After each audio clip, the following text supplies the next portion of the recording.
trying to keep our mind in a mini retreat kind of space for the, for the 3 hours. So we usually start with doing a meditation for about 45 minutes, then have a break for just 10 minutes.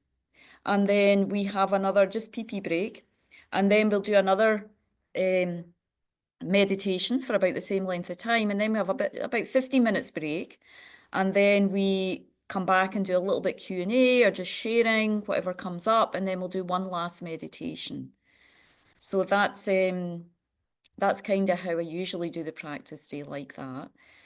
So yeah, let me just, so what we're going to do is start with, of course, this practice is on Refuge. This module has been on Refuge. Learning about what refuge means, or sort of deepening our understanding of that wherever we are, where practice the refuge, our understanding a refuge, our experience a refuge, so so what I wanted to do today, the first meditation is going to be a little bit like based on sort of affirming our intention, our refuge, how to be an inner being, and trying to do that through meditation on the body, because a lot of us are busy in our lives. So always trying to find out ways where we can just tap into these different topics in our daily life, When we move into the next module, establishing a daily practice, there we really go in more about how we can, some of us are already doing a daily practice, so how we can deepen that, broaden it, or how we can just get started more on our daily practice, certainly in connection with the Lam Rim, developing a Lam Rim practice, how can we use that in our day? So, and always when we start meditation, we need to tap into the body. We need to really be grounded in our body. So I'm going to do this meditation where we can use a little bit the practice of refuge as we ground into our body, start our meditation like that. So let's just get into wherever we are, comfortable place for our meditation position.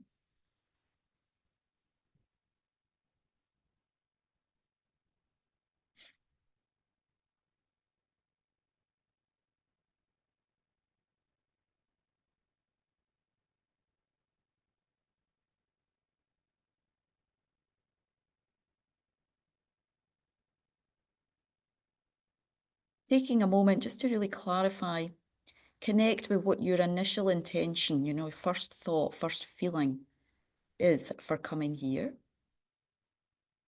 It's like, what's that really basic intention within us to come here today that brings us here? It's kind of almost our sense of will, that's manifests when we think it's the first thought. Connecting with that.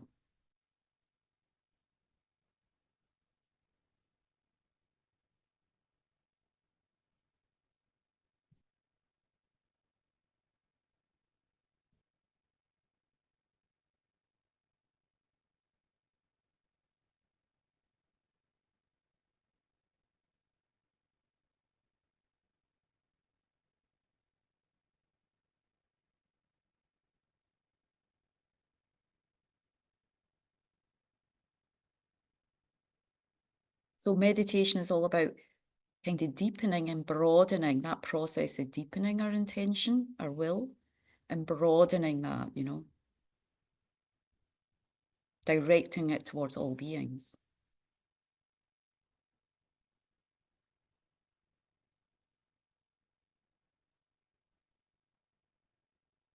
But where we start, what we've covered so far in these few modules of Discovering Buddhism really brings us to the first point of the path, up to taking refuge. Understanding where we are right now in our spiritual path, so to speak,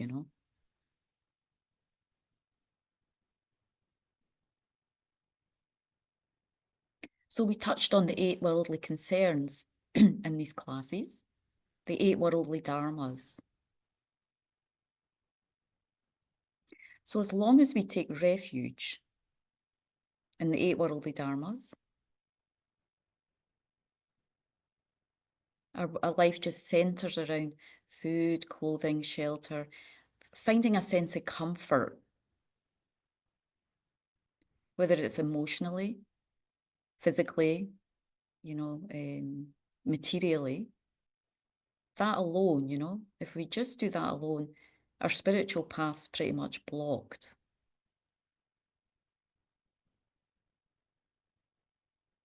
Just engaging through a sort of satisfaction with the sense doors in our lives, mainly doing that, then it's that kind of blocks out our spiritual path. The gateway to our inner wisdom is snubbed out, like we snub out an open flame, a candle. Every time we engage through the sense doors with some level of attachment, clinging, it's like snubbing out the candle, the open flame of our inner wisdom. Or like when we close all the curtains in a room and the sunlight just can't get in.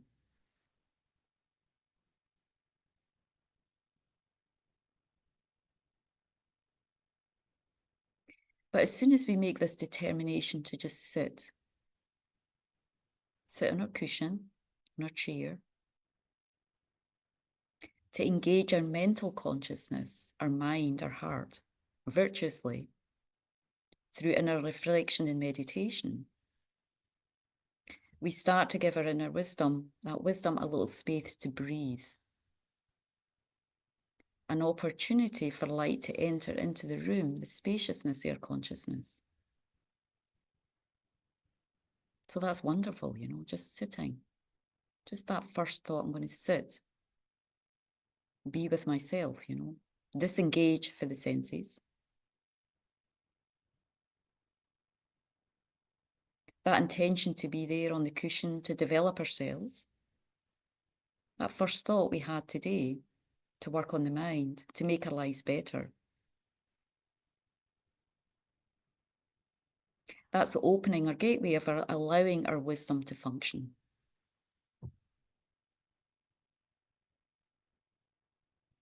It's like a retreat place, our cave, away from the state where we're almost drowning in sensual activity or busyness.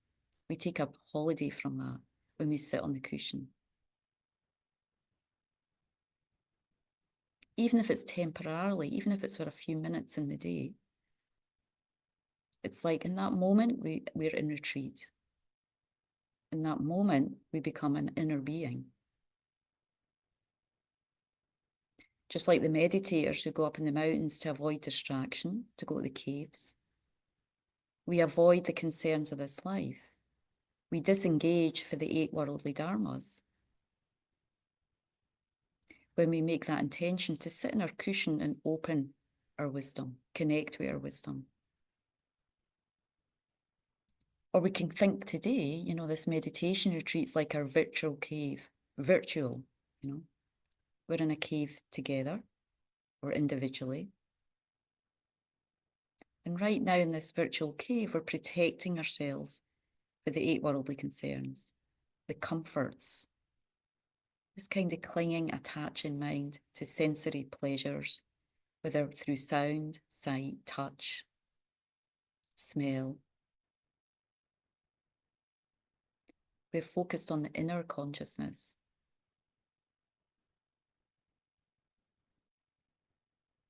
That's the experience of refuge, albeit momentarily, of becoming an inner being.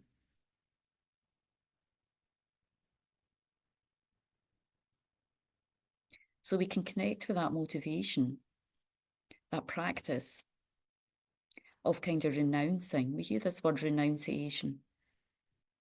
It's kind of like moving away, changing the mind, away from believing that the 8 worldly concerns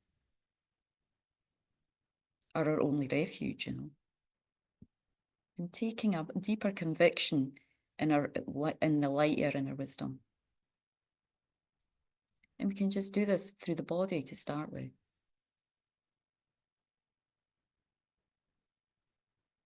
So when we sit on the cushion, the chair, taking a moment just to feel the sensation of the sit bones on the cushion, on the chair. Just be with that sensation.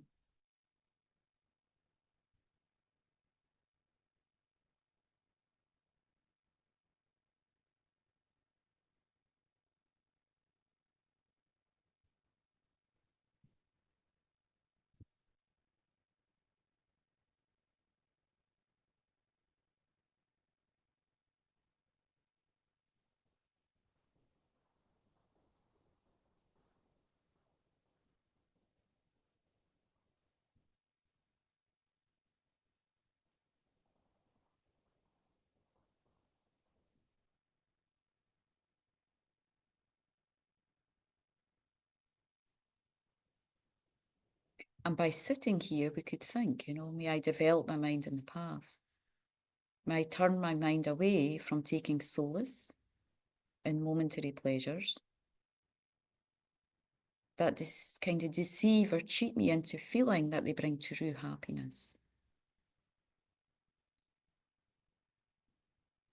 Just like I place myself, my body on the cushion, on the chair, may I place my mind as well firmly on the path to enlightenment.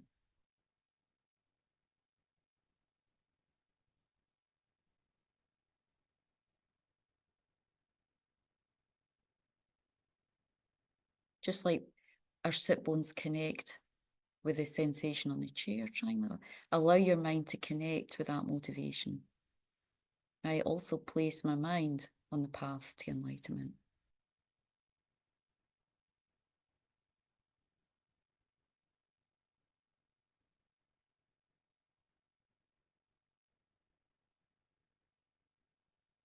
Then in the meditation posture, we can also connect with the spine. Also, sometimes we do this exercise when we sit down, you're just scanning the body, and checking the spine, that's part of the Vairochana 7-point posture.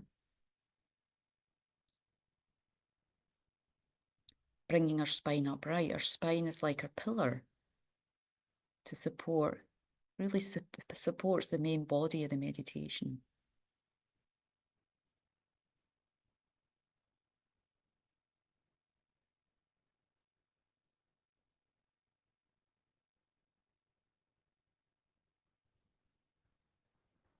So just like it's like a pillar that gives strength or support.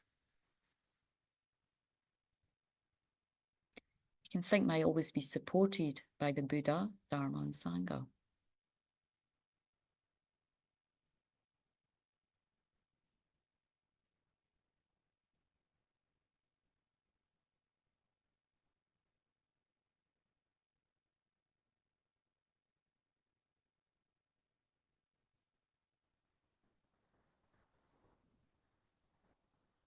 I may also have the inner support of courage, my own courage, determination, perseverance to develop in the path, to continue my spiritual path. So just bring that thought into the body, into your spine.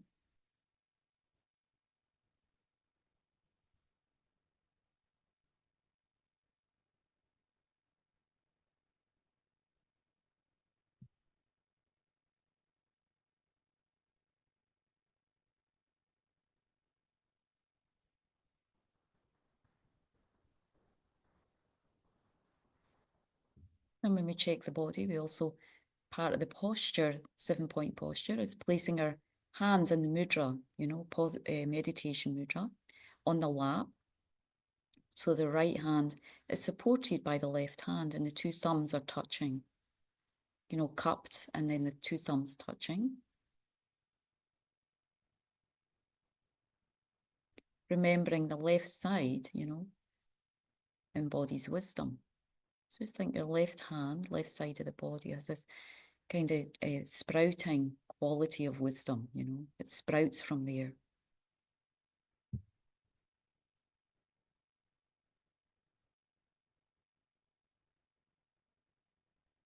And just like the left supports the right, it's really the wisdom, that vast, spacious quality consciousness, that light, inner light that we're trying to develop. That's what supports our compassion, our bodhicitta, the method.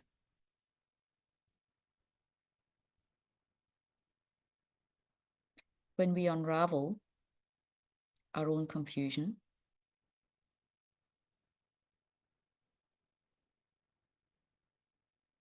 when we unravel within ourselves, unknot, the wrong sense of self. That's the ultimate goal, to unknot, untie that. Then bodhicitta really opens up, we see all beings are knotted, tied up in suffering, knotted in confusion about how they perceive themselves, wrong view self. It's like a distortion of the mind, and it creates all the other problems.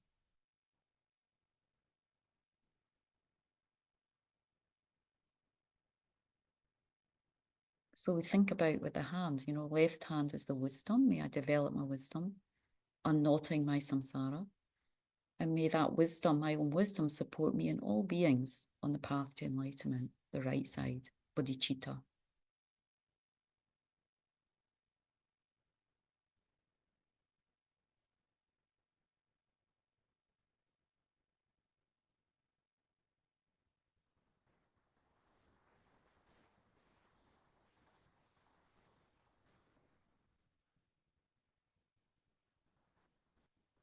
And then when we sit, we also usually do the 9-round breathing, so we can do it a little bit more slowly.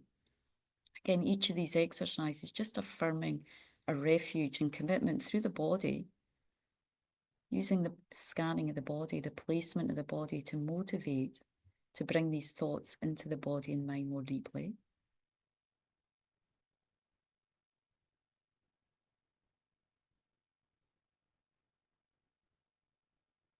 And then using the breath, again, to clear the mind. So bringing the first finger, left hand.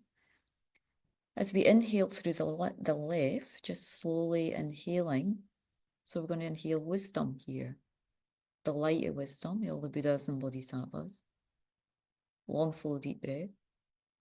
And as we inhale that we exhale on the right side our attachment, clinging, any kind of darkness of the mind, that dark mind that sort of clings to sense objects, clings to thoughts, distorted thoughts really strongly, that don't bring peace, letting go of them on the exhalation. So inhale through the left, exhale through the right 3 times, but see if you can follow it with the light coming in and then exhaling, purging from ourselves distracted thoughts, kind of lack of peacefulness in the heart and mind, that doesn't support our practice, and it purges out the attachment, that sort of knotted mind gets knots and confusion. So we'll do 3 times. Staying throat soft through the back of the throat, through the jaw, allowing the breath as we inhale, that light just to soften and deep through the whole body.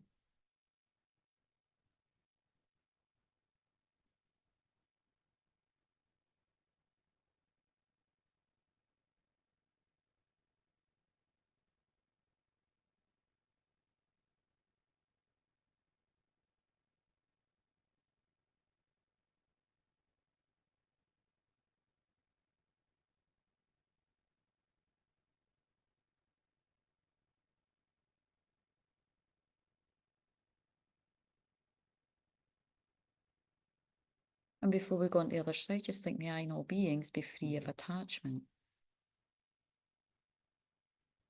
Maybe enjoy the peace, a peaceful mind, a non-attachment, non-clinging.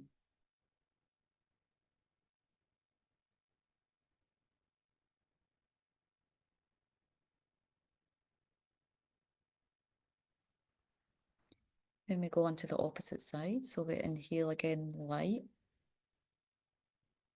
More like the light of bodhicitta, compassion, goodness. The method side of the path. We inhale all that quality. And we exhale aversion on the left side. Like smoke or clouds, aversion, something we're holding on, maybe towards others, somebody we feel averse to, agitated by, upset by. Connect with that emotion and exhale it, expunge it on the exhalation, like clouds or smoke. So again, just doing that slowly, 3 times.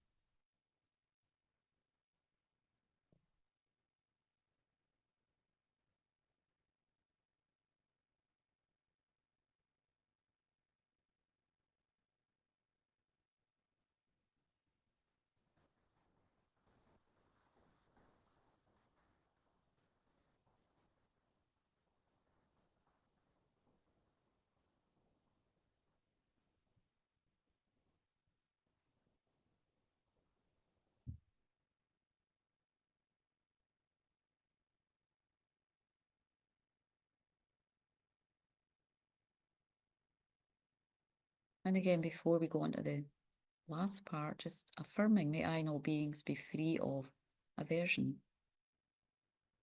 hatred, anything that arouses agitation, the thought to harm in the mind.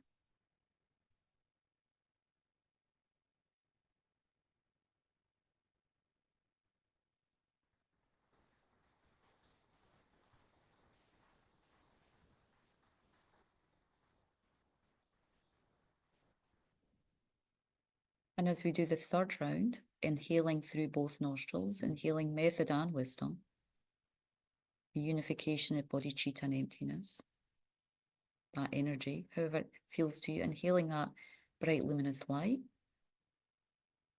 and exhaling ignorance, the knotted mind, the lack of clarity, the haze that kind of drives our samsara, drives our confusion. Just touch as we inhale, just allow the light to touch wherever that feels for you, that confusion. And then exhaling like clouds or smoke. All of it dissolving into space. We do 3 times.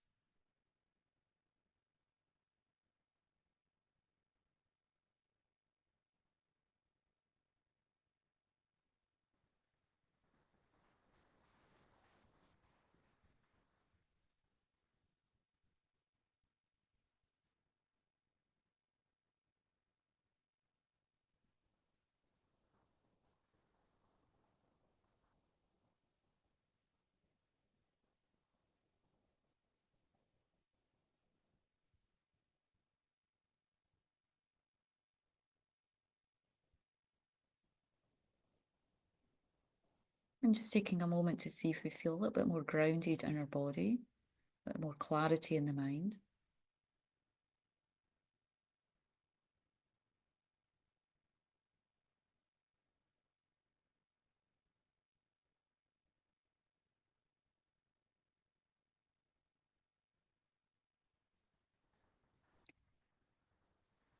So also in light of the teachings on precious human rebirth, the preciousness, we don't always feel that momentarily. We have insights into when we feel our life is precious. The freedom we experience, each one of us experiences, is precious. We have moments of that. But certainly right now, having the freedom to be able to sit, apply to our minds, our hearts, the wisdom that we've heard in the teachings, it's precious. It's rare.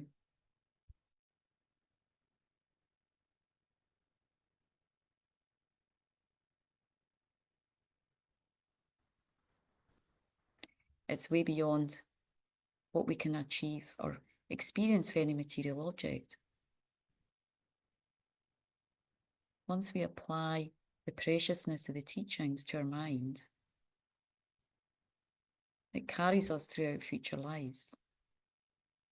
Due to the power of karma, all these seeds, transport themselves into future lives in our consciousness.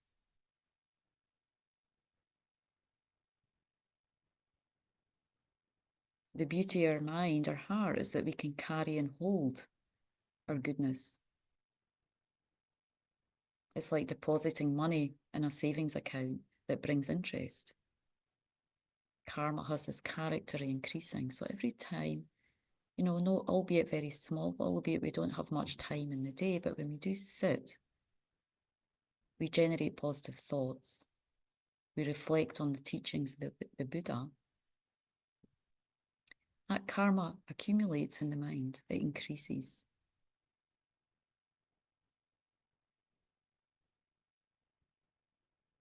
So we try each time we can sit to just feel the joy that we have, and that freedom that we have, to do that in that moment.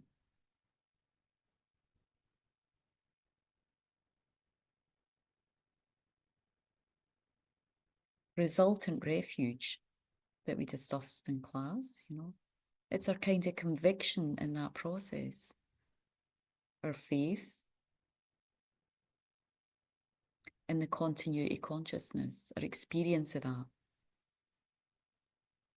and our conviction, and it's our ability to transform our mind, our heart, our Buddha essence, Tatagarbha in Sanskrit, into enlightenment.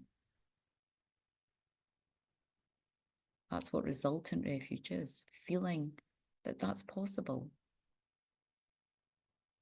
and applying the Buddha's wisdom each day, just with the wide view, the long view, that each time we plant these seeds, put money in that savings account, it's growing, it's increasing, and it will result in enlightenment.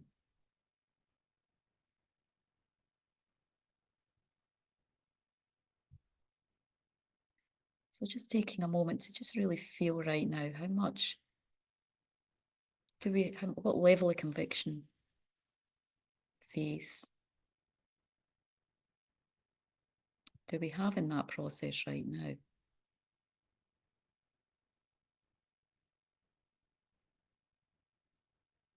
In our ability to change our heart and mind, all the way up to the path to enlightenment.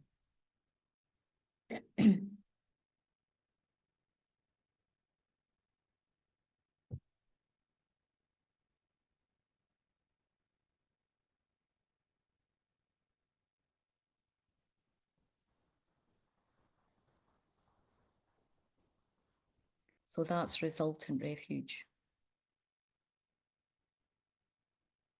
Our inner refuge. Our conviction that we can become Buddha, Dharma and Sangha. Even though that light, that possibility seems so minute right now, we want to try and feel that. And that really happens in our sitting practice.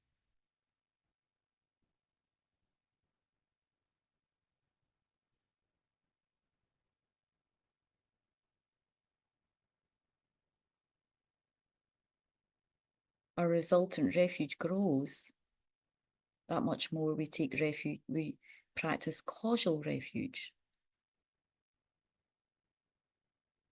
relying on the beauty and vastness, discovering more and more. The beautiful landscape, the qualities of the Buddha, Dharma and Sangha, what they really embody.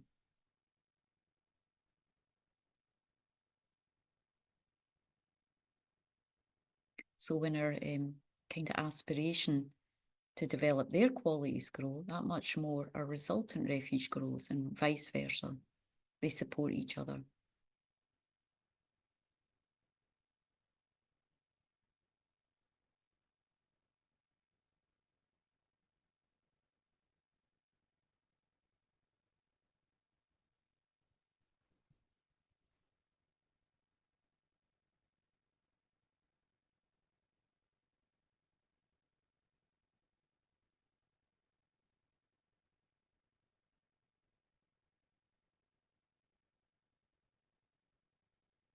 So how we start to develop that kind of relationship between the causal and resultant refuge, the outer refuge, taking refuge in the outer objects of refuge, Buddha, Dharma and Sangha,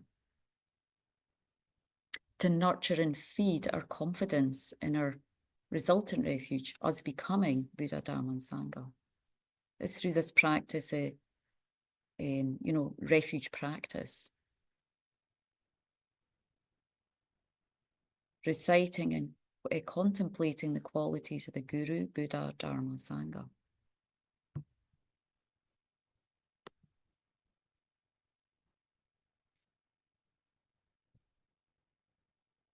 So let's visualize, start to imagine, every time we sit in our cushion, all the time the Buddhas are with us. There's not a moment when they're not present with us because they have the quality omniscience. We just don't feel that when we're in busyness, when we're wrapped up kind of more in what we need to be doing this life,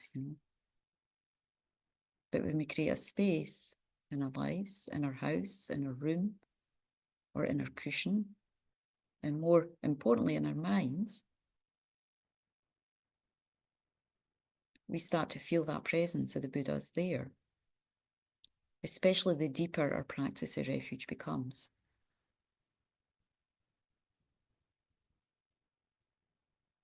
So we, right now, try to imagine and visualize, place, set in front of us. If you're an artist, it can be like painting a picture. Otherwise, we can feel it's like all of a sudden we look up into the vast sky and we see a rainbow. But now we see the image of Buddha, just like here, with this sort of beautiful golden body, seated on a soft, fragrant lotus, sun and moon cushion. Like we walk into a beautiful park and we're just kind of in awe of all the flowers, the smells, the beauty of the place. It's a bit like that when we see the Buddha. We see this incredible, beautiful rainbow, even like a double rainbow. And our minds get kind of blown away, you know. So the Buddha has that presence. When we see gurus and masters, they have that impact on our mind. It's kind of, you want to keep looking. It's so beautiful to look at. So that's the kind of feeling we want to have when we visualize, imagine Buddha, even if we can't see clearly. It's like looking at a really beautiful scene, park, image in the sky, rainbow in the sky, or like a configuration of stars, you know. But it's just this image of Buddha.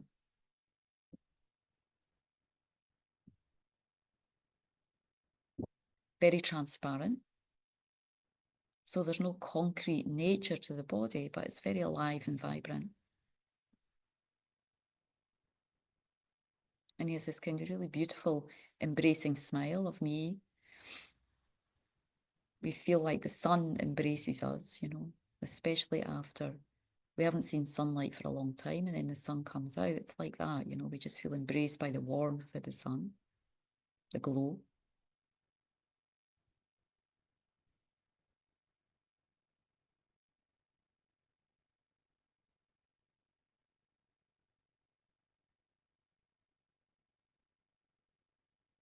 And we imagine on our left side, our mother, right side, father, behind us, friends and family.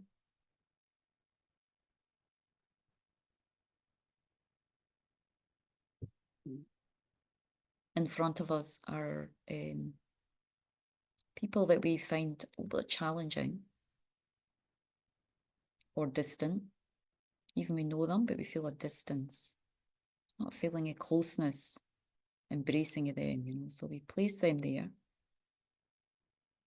try to open our hearts out to them by placing them in front of us, seeing them as important, trying to change that mind and seeing them as having a level of importance in our life by putting them in front of us. And then all living beings as vast as space.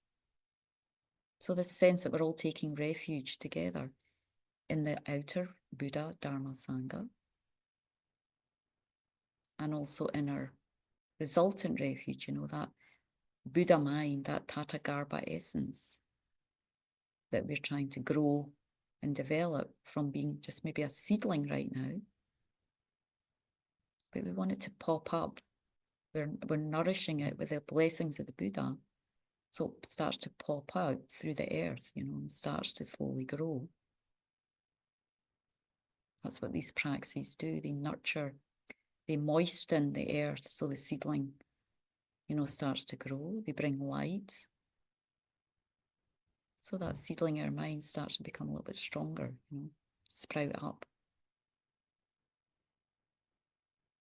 And the qualities of Buddha, Dharma and Sangha, they nurture us in all those qualities as we chant the names.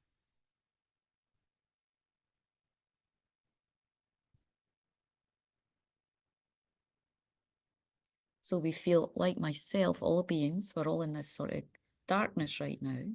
We have some luminosity of consciousness. We're here. We have a precious human life. We have an appetite for spiritual practice. but still the clouds are there.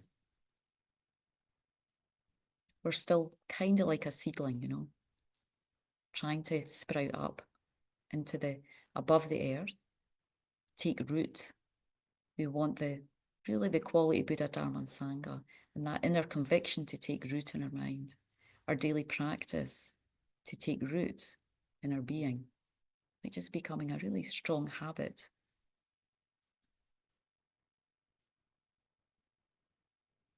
So as we chant the prayers together, we feel that blessing, light, just white light coming. So we're going to chant each one 3 times. And just imagine light and nectar coming, purifying whatever obstacles we feel.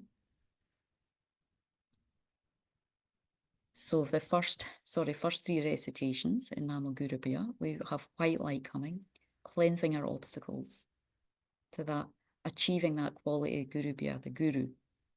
Guru embodies all the Buddha qualities of Buddha, Dharma and Sangha.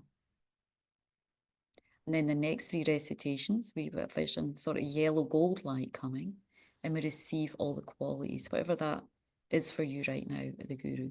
So we do that for each one, 3 and 3 for each one, with the white light coming for Buddha's heart, then the yellow light. O Namo Guru Bhye, Namo Guru Bhye, Namo Guru Bhye. White light filling our whole body.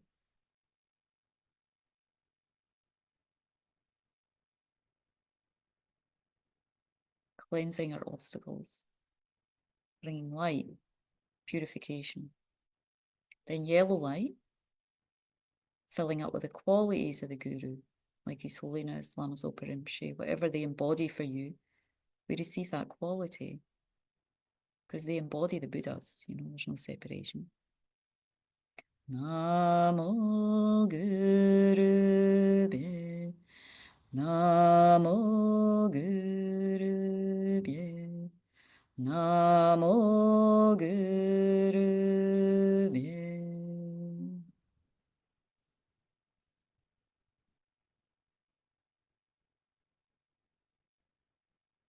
Then we chant the Buddha 3 times, cleansing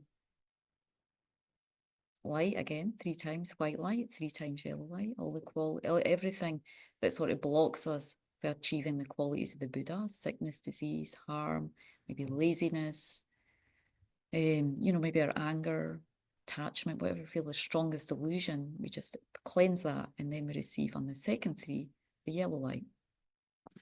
Namo Buddhaya, Namo Buddhaya, Namo Buddhaya.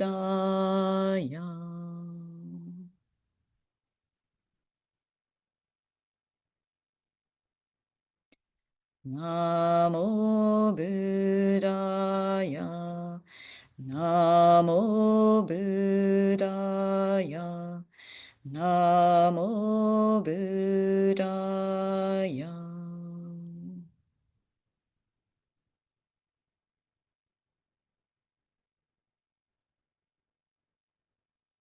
In the Dharma, receiving all the Dharma teachings, you know, so whatever obstacles we have to receiving the Dharma, to embodying the Dharma, to realizing the Dharma, light, white light coming, purifying that, and then the yellow light, getting all the realizations, you know, especially the light of wisdom to eliminate the darkness, ignorance.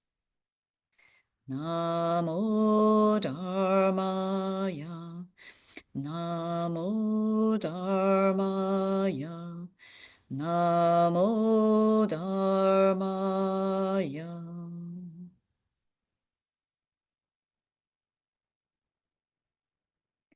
Namo Dharmaya, Namo Dharmaya, Namo Dharmaya.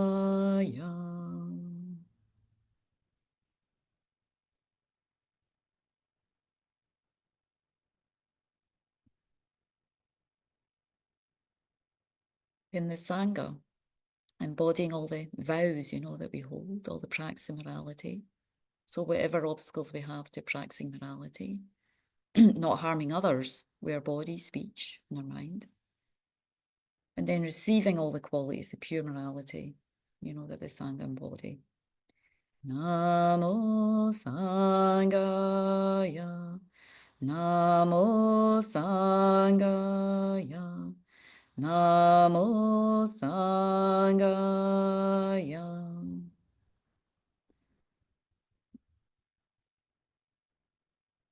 Namo Sangaya, Namo Sangaya, Namo Sangaya.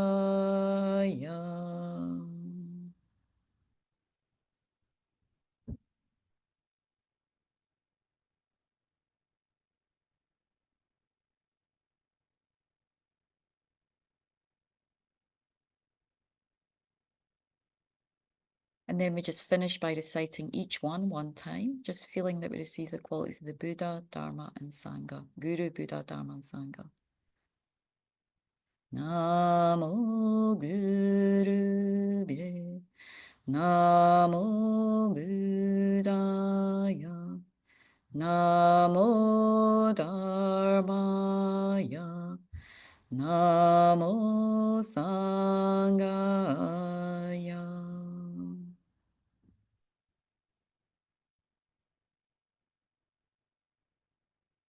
Feeling the Buddha smiling on us, he's really happy. It's important to feel that the Buddhas are happy with us. Every time we sit, we engage in practice, we try to turn the mind into virtue, into benefiting others.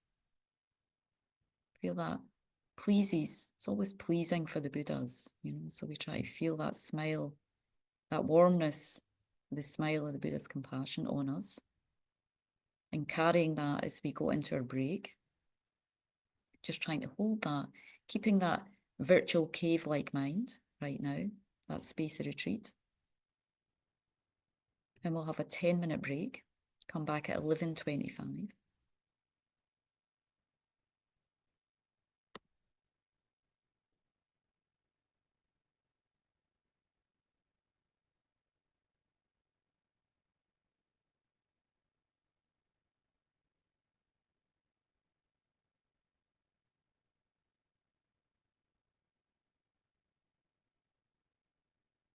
We'll see you in 10 minutes.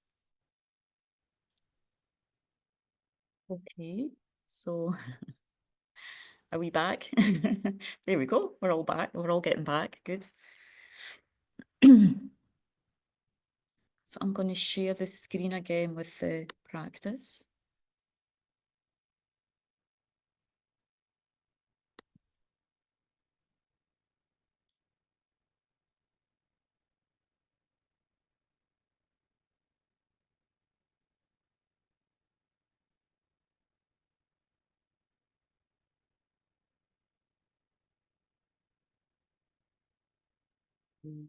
Stop share.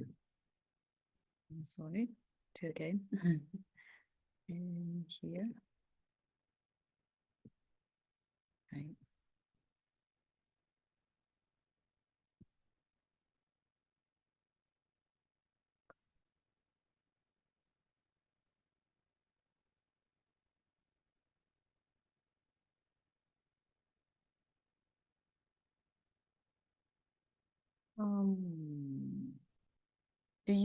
What do you see on, sorry, what do you see on the screen there, Isabella? Do you see just Shakyamuni Buddha on the prayer, or you see more? Just Shakyamuni Buddha on the prayer, yeah? Okay, great. Thanks. So,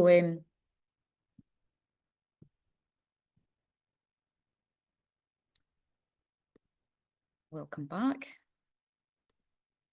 Oh, no.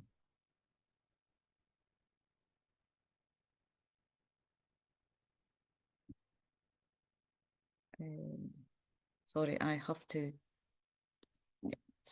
work out something else here. Okay, let's just leave it like that for now. Okay, we'll do that.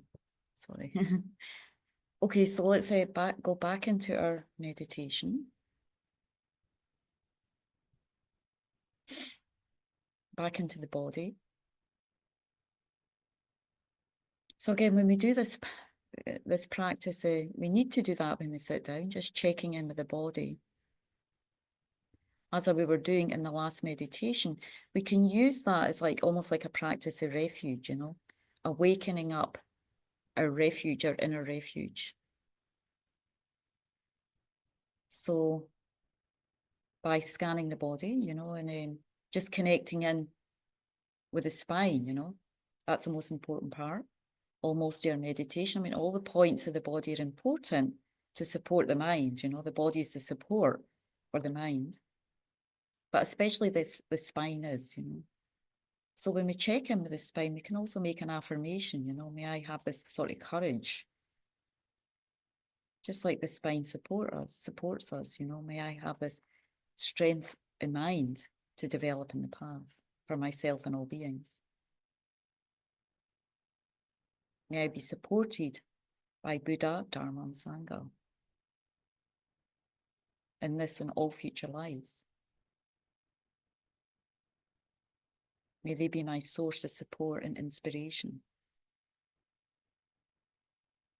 So just bring that thought into the body, into the spine. That's how we get it deeper, you know. That's how it becomes a part of us. It just becomes our kind of automatic motivation. We don't even have to think about it. The more we do these affirmations and bringing them deeper into the sort of more subtle body, into the subtle mind.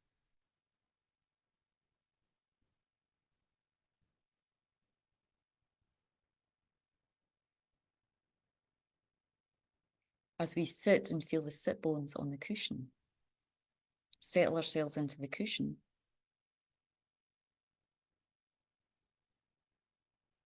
Being with that sensation to ground our energy again into the body.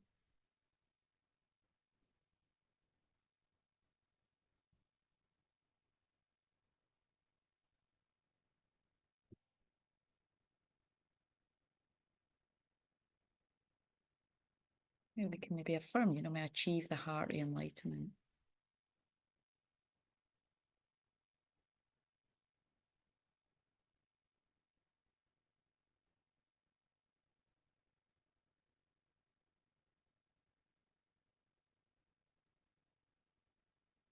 When we place our hands in the position of the, you know, on the lap, you know, left supporting the right, remember that signifies wisdom supporting method.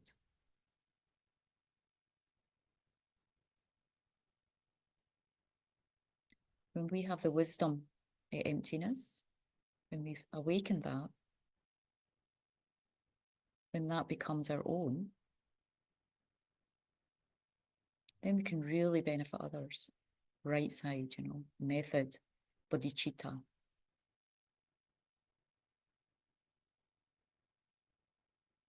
So may I develop by cupping my hands, placing my hands here, may I develop these two minds, wisdom and method, wisdom and bodhicitta.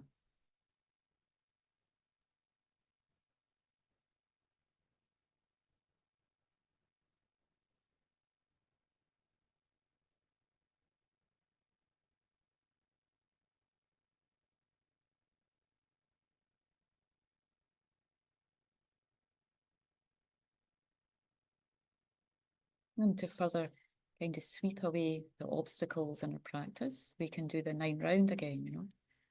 Bringing first finger left hand, closing off right nostril, inhaling all the wisdom and brightness and quality of the Buddhas and Bodhisattvas, Shakyamuni Buddha, who's still there. It's like we breathe in the light, the luminous golden prana or light that comes from him.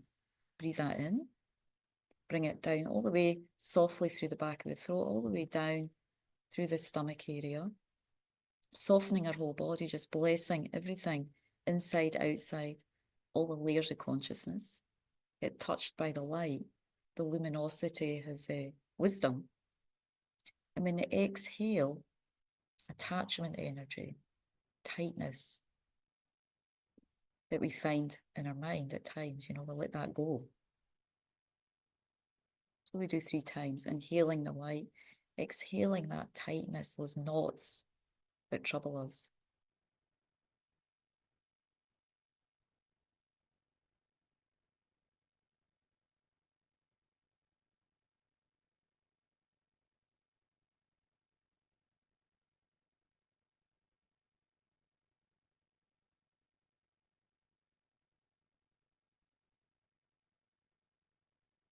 Then opposite side, inhaling again, just that golden blissful light, the peace that the Buddha embodies, and exhaling aversion energy, darkness, like the walls that we build in our minds that separate us from others.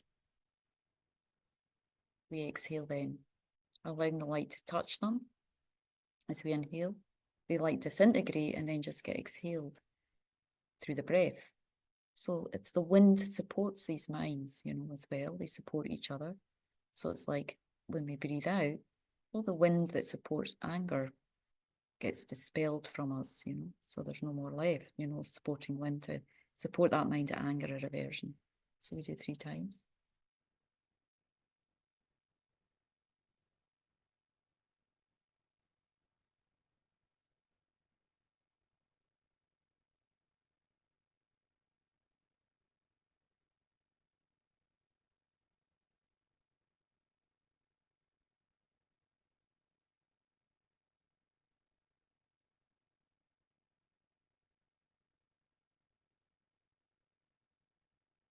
Again, breathing through both nostrils, the golden light, especially allowing it to touch through the layers of consciousness to the subtle consciousness, like sparks, even the subtle mind,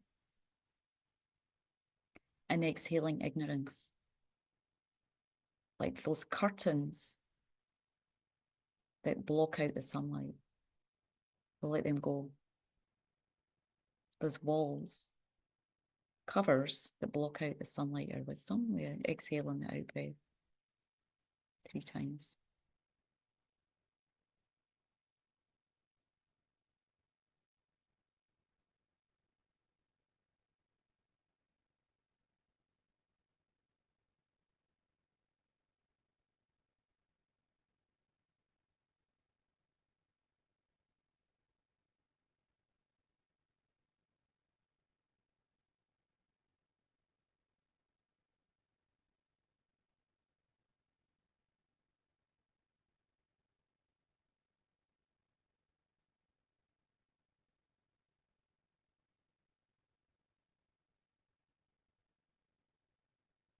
So in that space, we try, so maybe the mind's a bit more prepared for reflection on the 2 causes of refuge that we covered in class.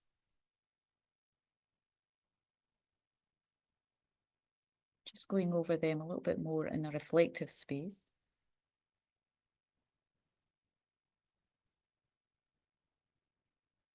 So again, this precious human life that we have, and just the aspiration to utilize it is way beyond kind of any value, any long-lasting satisfaction we can get from the material world, from temporary happiness, temporary gain, the 8 worldly concerns. So that realization, that deep clarity is kind of what we call renunciation, really getting a deep, deep, clear feeling and understanding of that. But due to the situation in our lives, we might not be able to totally pull ourselves out of, worldly concerns. But at least we take a break from that right now. When we listen to teachings, when we reflect and we sit on the cushion. So that's wonderful.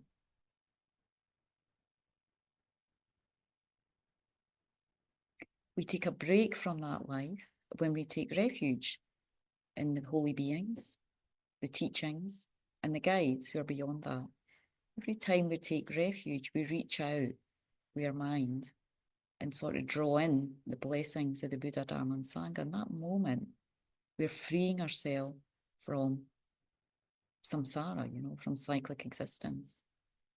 That moment, we're creating these precious imprints on the mind stream to eventually be liberated, to eventually enjoy the peace that comes with liberation, the peace that comes with freedom from attachment, from anger, and from this deeper issue of, the conflict of self, true existence of self. We're conflicted by that, afflicted by that. So when that's all removed from the mind, there's an incredible peace that the Buddhas experience.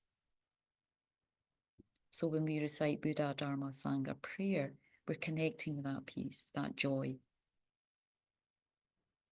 It just gradually opens up the mind into that space.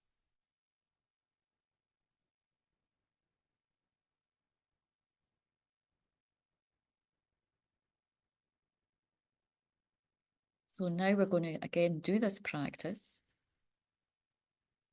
of the Buddha, the reciting the names, the Namo Guru, be a little bit more, a little bit longer, a little bit more experience, because the two causes of refuge are kind of understanding the, where we are right now and developing a faith and conviction in the Buddha, Dharma and Sangha. So Namo Guru Bhye, when we recite that, so some of us may or may not have what we call a guru figure right now, but we can think guru embodies the Buddha, Dharma and Sangha, all the qualities rolled into one.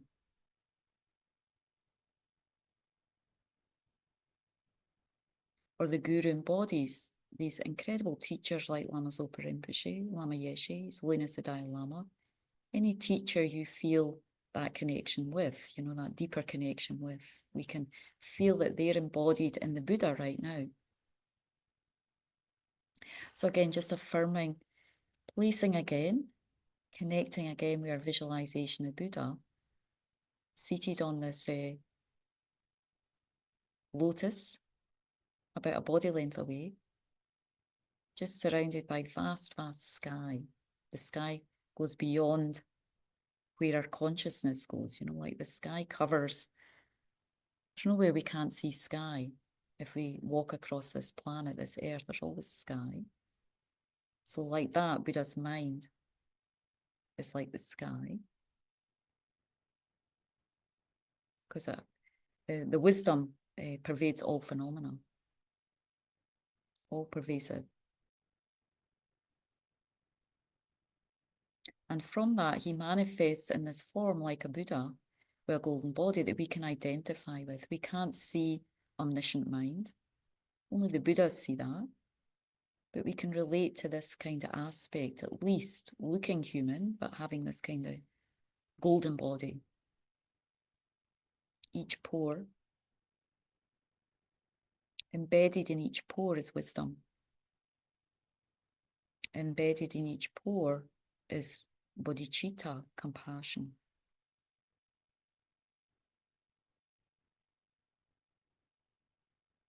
And he sits very royally, like a king, a master, noble being on this lotus and moon cushion. Nobly, but with the simplicity of being a monk.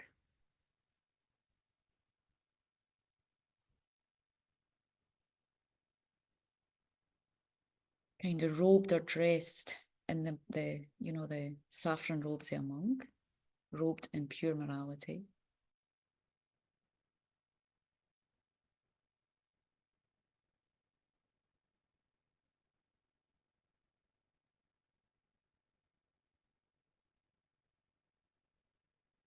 And he is oneness with our gurus right now. We feel that, it's like oneness with His Holiness, oneness with Lama Yeshe, Lama Zopa, whoever your guru is, or just we think Buddha, if Buddha's our guru right now. There's no separation in the level of their mind, their attainments, their realizations.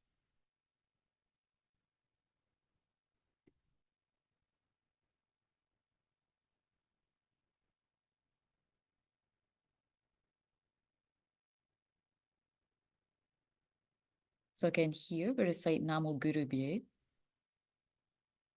but we're going to do it a little bit longer. So first of all, we do Namo Guru Bye for a while, the white light coming from, we can think the heart or all the pores of the the Buddha, filling us up, purifying obstacles we have. Maybe we have obstacles with a teacher, we're meeting a teacher, with our faith and conviction in a teacher, or just generally in the Buddha, Dharma and Sangha, whatever obstacles, kind of blocks we have in relationship maybe to a teacher figure, we've imagined that getting purified. So we're going to recite 3 times together, and then just for a minute on our own, just trying to experience that meditation a little bit more. This is what we do when we do the 100,000 refuge practice. We recite many times each one. So we'll just get a taste of that right now.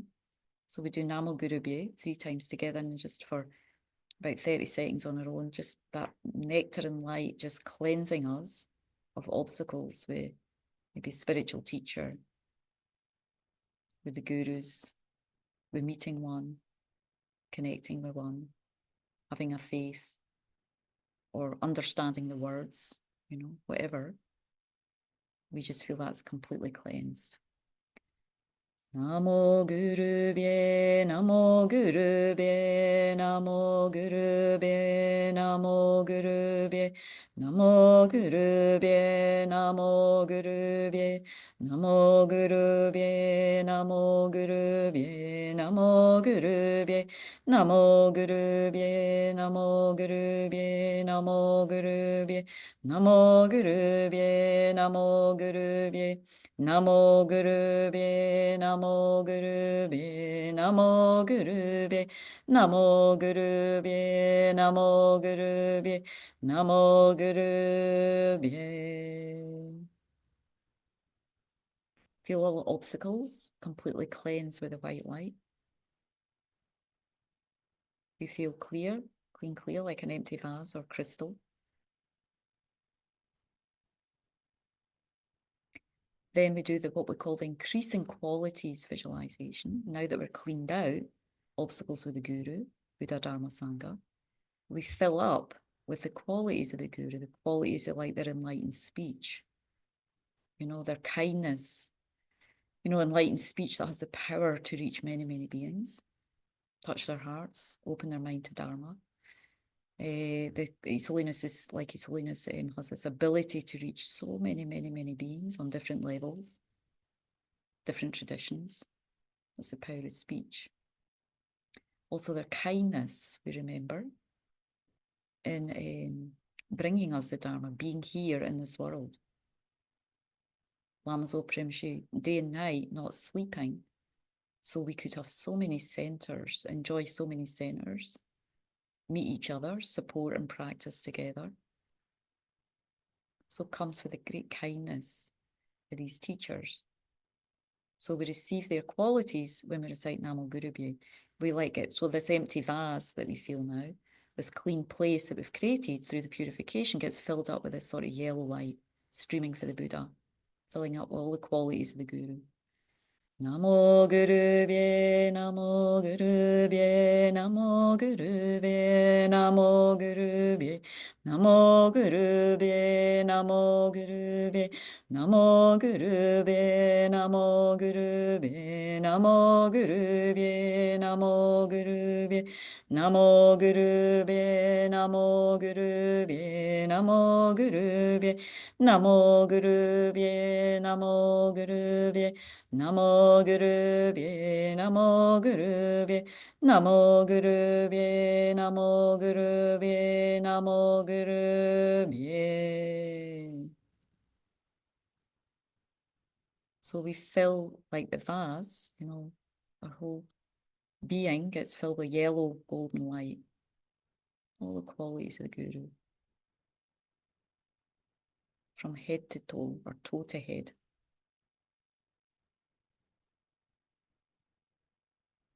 It's like we've just eaten a delicious meal and we're totally full and satisfied.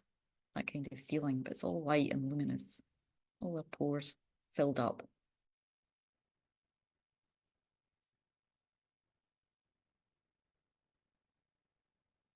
Now, Namo Buddhaya. So again, each time we do each Namo, Guru, Buddha, Dharma, we think about these two causes of refuge.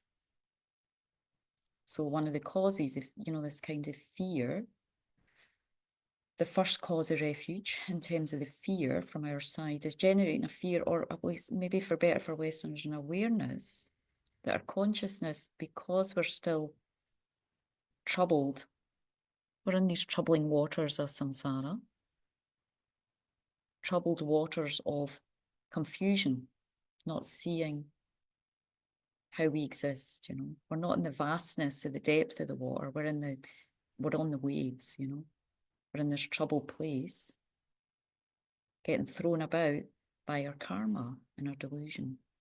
Actions, unwholesome actions, thrown about by attachment, aversion, ignorance, these minds that we haven't completely purified yet, So at the death time, they can ripen. It's possible they can ripen into a lower rebirth. Depends on the power of virtue this life. So there's a danger we can go into a lower rebirth. We need to think more about that. The more we think about it, we recognize that's a danger that we want to avoid. Just like someone we really care deeply about, we want to care for our future rebirth.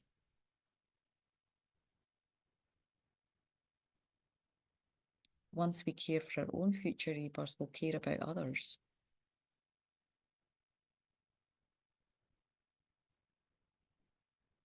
So recognizing that the Buddha, Dharma and Sangha, they have this power, if we remember them throughout our lives, and then at the time of death, then there's a power, they can hold us up,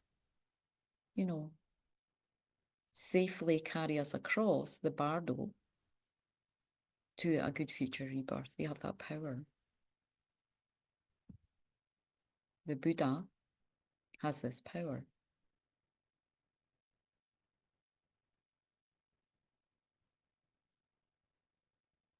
He has this skill, due to the power of his prayers, has a skill and ability to hold us, this practice of refuge, through this dangerous passage of the bardo into a good future rebirth until we're free from lower rebirth altogether. So we take refuge in the Buddha, Dharma and Sangha, you're especially the Buddha, to protect us from that danger. It's like hold us up. Just like a mother protects her child from dangers when they're young, children don't know how to take care, so mother has to take care. Like that, the Buddha takes care. When we engage in this process of refuge, we have faith and an openness. So we recite 3 times, Namo Buddhaya, cleansing again, any obstacles, hesitations, lack of sort of faith or conviction we have, not with judging ourselves, but just cleaning out that garbage mind, any kind of hesitation, unease, resistance, clean it out on the first repetition with the white light and nectar, streaming for Buddha. Namo Buddhaya, Namo Buddhaya, Namo Buddhaya, Namo Buddhaya, Namo Buddhaya, Namo Buddhaya, Namo Buddhaya, Namo Buddhaya, Namo Buddhaya, Namo Buddhaya, Namo Buddhaya, Namo Buddhaya, Namo Buddhaya, Namo Buddhaya, Namo Buddhaya, Namo Buddhaya, Namo Buddhaya, Namo Buddhaya, Namo Buddhaya, Namo Buddhaya.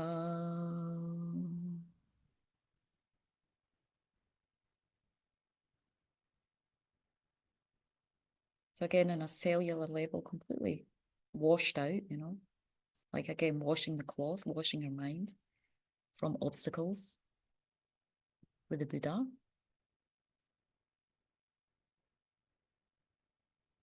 And then filling us up now with this yellow, blissful yellow, peaceful quality, the Buddha, his deep morality. You know, his fearlessness in any situation, completely free fear, because he embodies this pure wisdom, can see all phenomena, everything that's happening all the time, can see past, present, and future lives, can see all our karmas, so becomes a perfect guide. So we can completely almost like let go and just take this kind of full sense of refuge in the Buddha as we allow ourselves to receive the yellow light and nectar. Namo Buddhaya, Namo Buddhaya, Namo Buddhaya, Namo Buddhaya, Namo Buddhaya, Namo Buddhaya, Namo Buddhaya, Namo Buddhaya, Namo Buddhaya, Namo Buddhaya, Namo Buddhaya, Namo Buddhaya, Namo Buddhaya, Namo Buddhaya, Namo Buddhaya, Namo Buddhaya, Namo Buddhaya, Namo Buddhaya, Namo Buddhaya, Namo Buddhaya.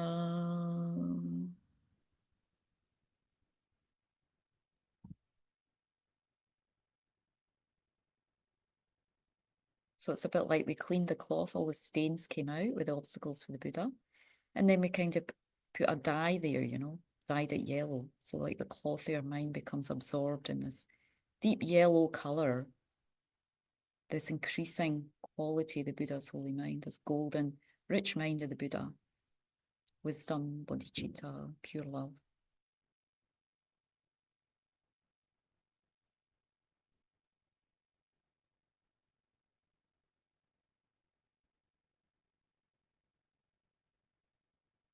Then Namo Dharmaya, taking refuge in the teaching. So we remind of the second cause of refuge, why we take refuge. Firstly, because at the initial level, we don't have the quality to get us over to the next life safely. So we take refuge in the Buddha as a guide. Then we take refuge in the Buddha, Dharma and Sangha, because altogether we're not out of samsara. Altogether, we still haven't developed the wisdom realizing emptiness. That's the main cause of freeing us, of lifting ourselves, our mind, our heart out of samsara. This wisdom, this precious wisdom, that's like gold. When that's in our mind, it's like our mind's totally rich, enriched by that quality.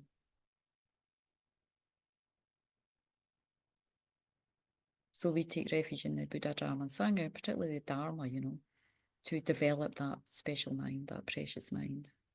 That's what's embodied in the Dharma. So first recitation, cleaning out white light, cleaning out obstacles to our wisdom. Whatever we feel that might be, allowing the light just to wash through them as we chant Namo Dharmaya. Namo Dharmaya, Namo Dharmaya, Namo Dharmaya, Namo Dharmaya, Namo Dharmaya, Namo Dharmaya, Namo Dharmaya, Namo Dharmaya, Namo Dharmaya, Namo Dharmaya, Namo Dharmaya, Namo Dharmaya, Namo Dharmaya, Namo Dharmaya, Namo Dharmaya, Namo Dharmaya, Namo Dharmaya, Namo Dharmaya, Namo Dharmaya, Namo Dharmaya. Then cleaned out the first visualization. Then filled up with this preciousness of the wisdom of the Buddhas. Imagine all the texts, all the 84,000 sets of teachings embodied in Namo Dharmaya, Prajnaparamita, all the 100,000 sets of teachings, 80,000, 20,000. So many sets of teachings, all embodied when we receive all the blessings, all the Dharma in the world, you know, when we chant Namo Dharmaya, filling us up with golden light and nectar.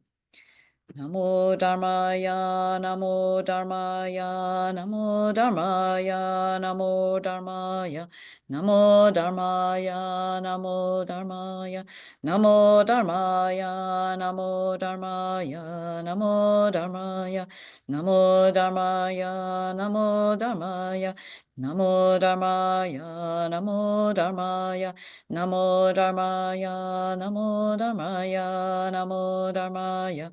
Namo Dharmaya, Namo Dharmaya, Namo Dharmaya, Namo Dharmaya.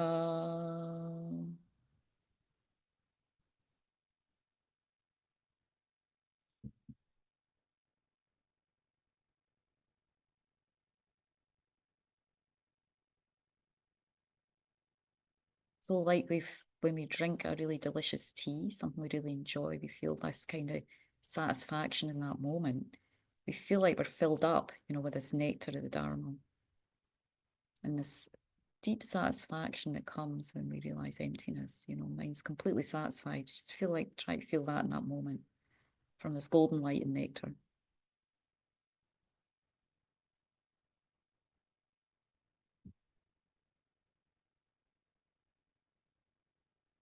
The Buddha's bowl that he holds, filled with nectar, is showing the satisfaction that comes when we realize the Dharma. This endless satisfaction.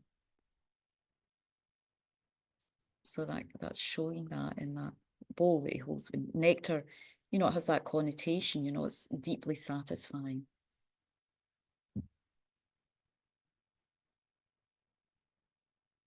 So Namo Sangha, and we remind ourselves the third cause of refuge, why we take refuge on a deeper level, is once we recognize the evolution around samsara, once we really free ourselves from wisdom, from ignorance, that pervades the mind, then this, I think spontaneously, this Mahayana motivation arises, but we need to train in it now so that it manifests spontaneously when we achieve, when we realize emptiness. And spontaneously, we want to free others from that, by seeing their suffering, seeing their confusion, like children blocked, when we see children doing things that are harmful, youngsters, even adolescents, we can see them going in the wrong direction. If we have compassion for them, we want to help them, so like that, the Buddhists see us like that all the time. They hold us like kind parents holding children and always wanting to guide us towards, freedom from samsara and the bliss, the liberation and enlightenment. So the Sangha right now are our guides, we take refuge in the Sangha, conventional Sangha, who hold morality, like the container that we need for practicing. Bodhisattva vows, tantric vows, refuge, strong sense of refuge. So we can relate to them right now. We're kind of there in a sense right now with some of these qualities. We can communicate with them. On an ultimate level, there's the Sangha as an Arya being who's had a realization of emptiness, direct perception of emptiness. So that's also embodied in the Sangha. So we take refuge in the conventional Sangha. And also the ultimate Sangha, who are still not Buddhas yet, but developing on the path. There to support, hold us, kind of baby us through the path.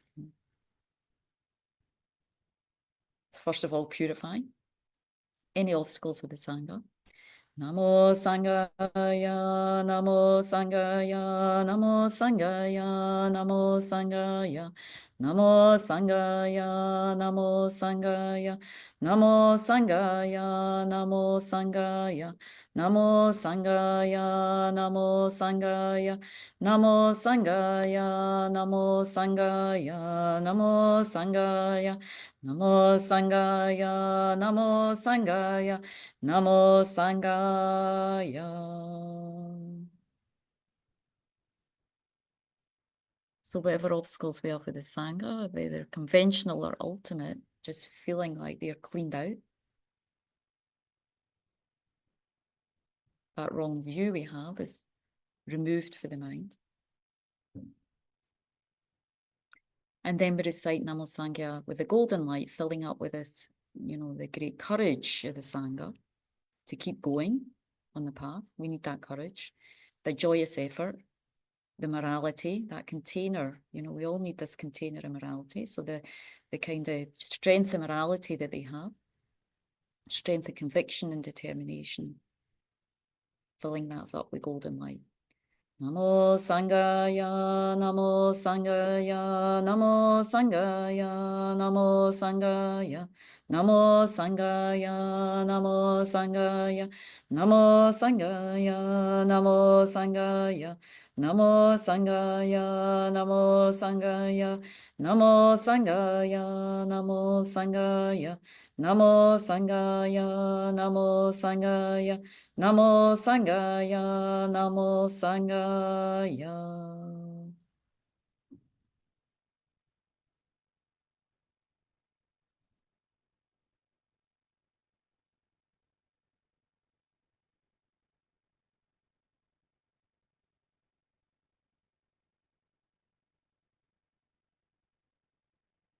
So to finish, we do Namo Guru Bhya 3 times. We just do the whole prayer 3 times.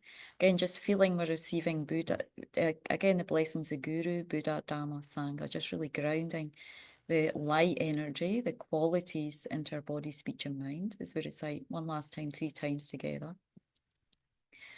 Namo Guru Bhye, Namo Buddhaya, Namo Dharmaya, Namo Sanghaya, Namo Guru Bhye, Namo Buddhaya, Namo Dharmaya, Namo Sanghaya, Namo Guru Bhye, Namo Buddhaya, Namo Dharmaya, Namo Sanghaya.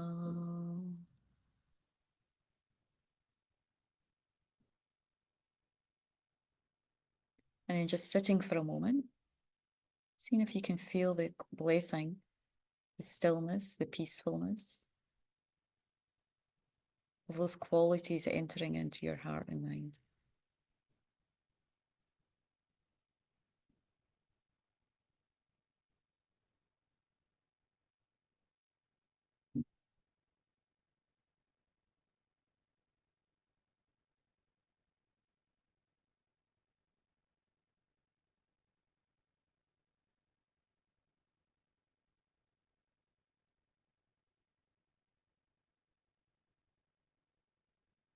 May I in all beings achieve the qualities of the Guru, Buddha, Dharma and Sangha.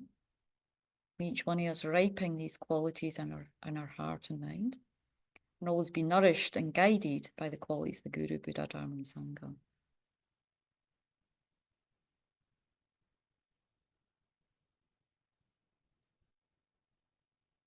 May this really become for each one of us a deep source of refuge and inspiration. Now and until the heart of enlightenment is achieved.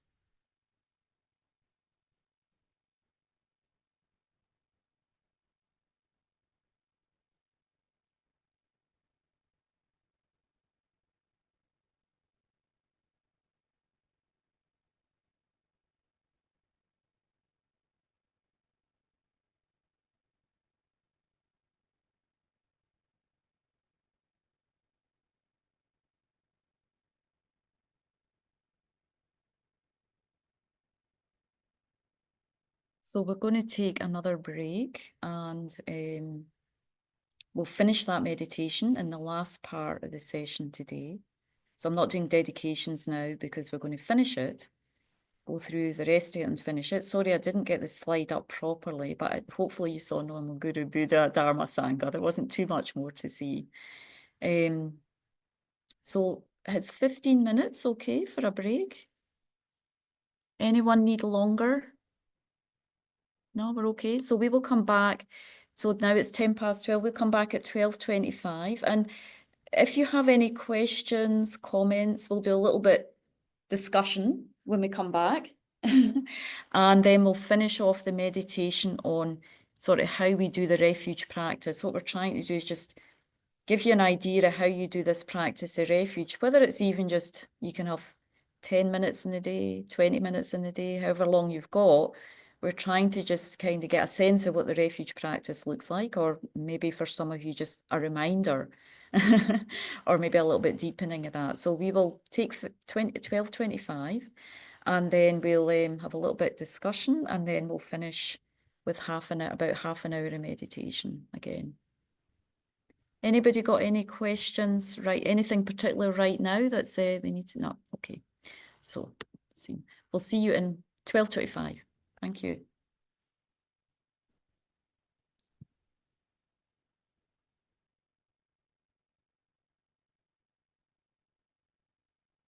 Still in the coffee shop, Isabel? Must be a bit noisy, yeah. It's a wee bit hard to meditate. Anyway, thank you for doing that.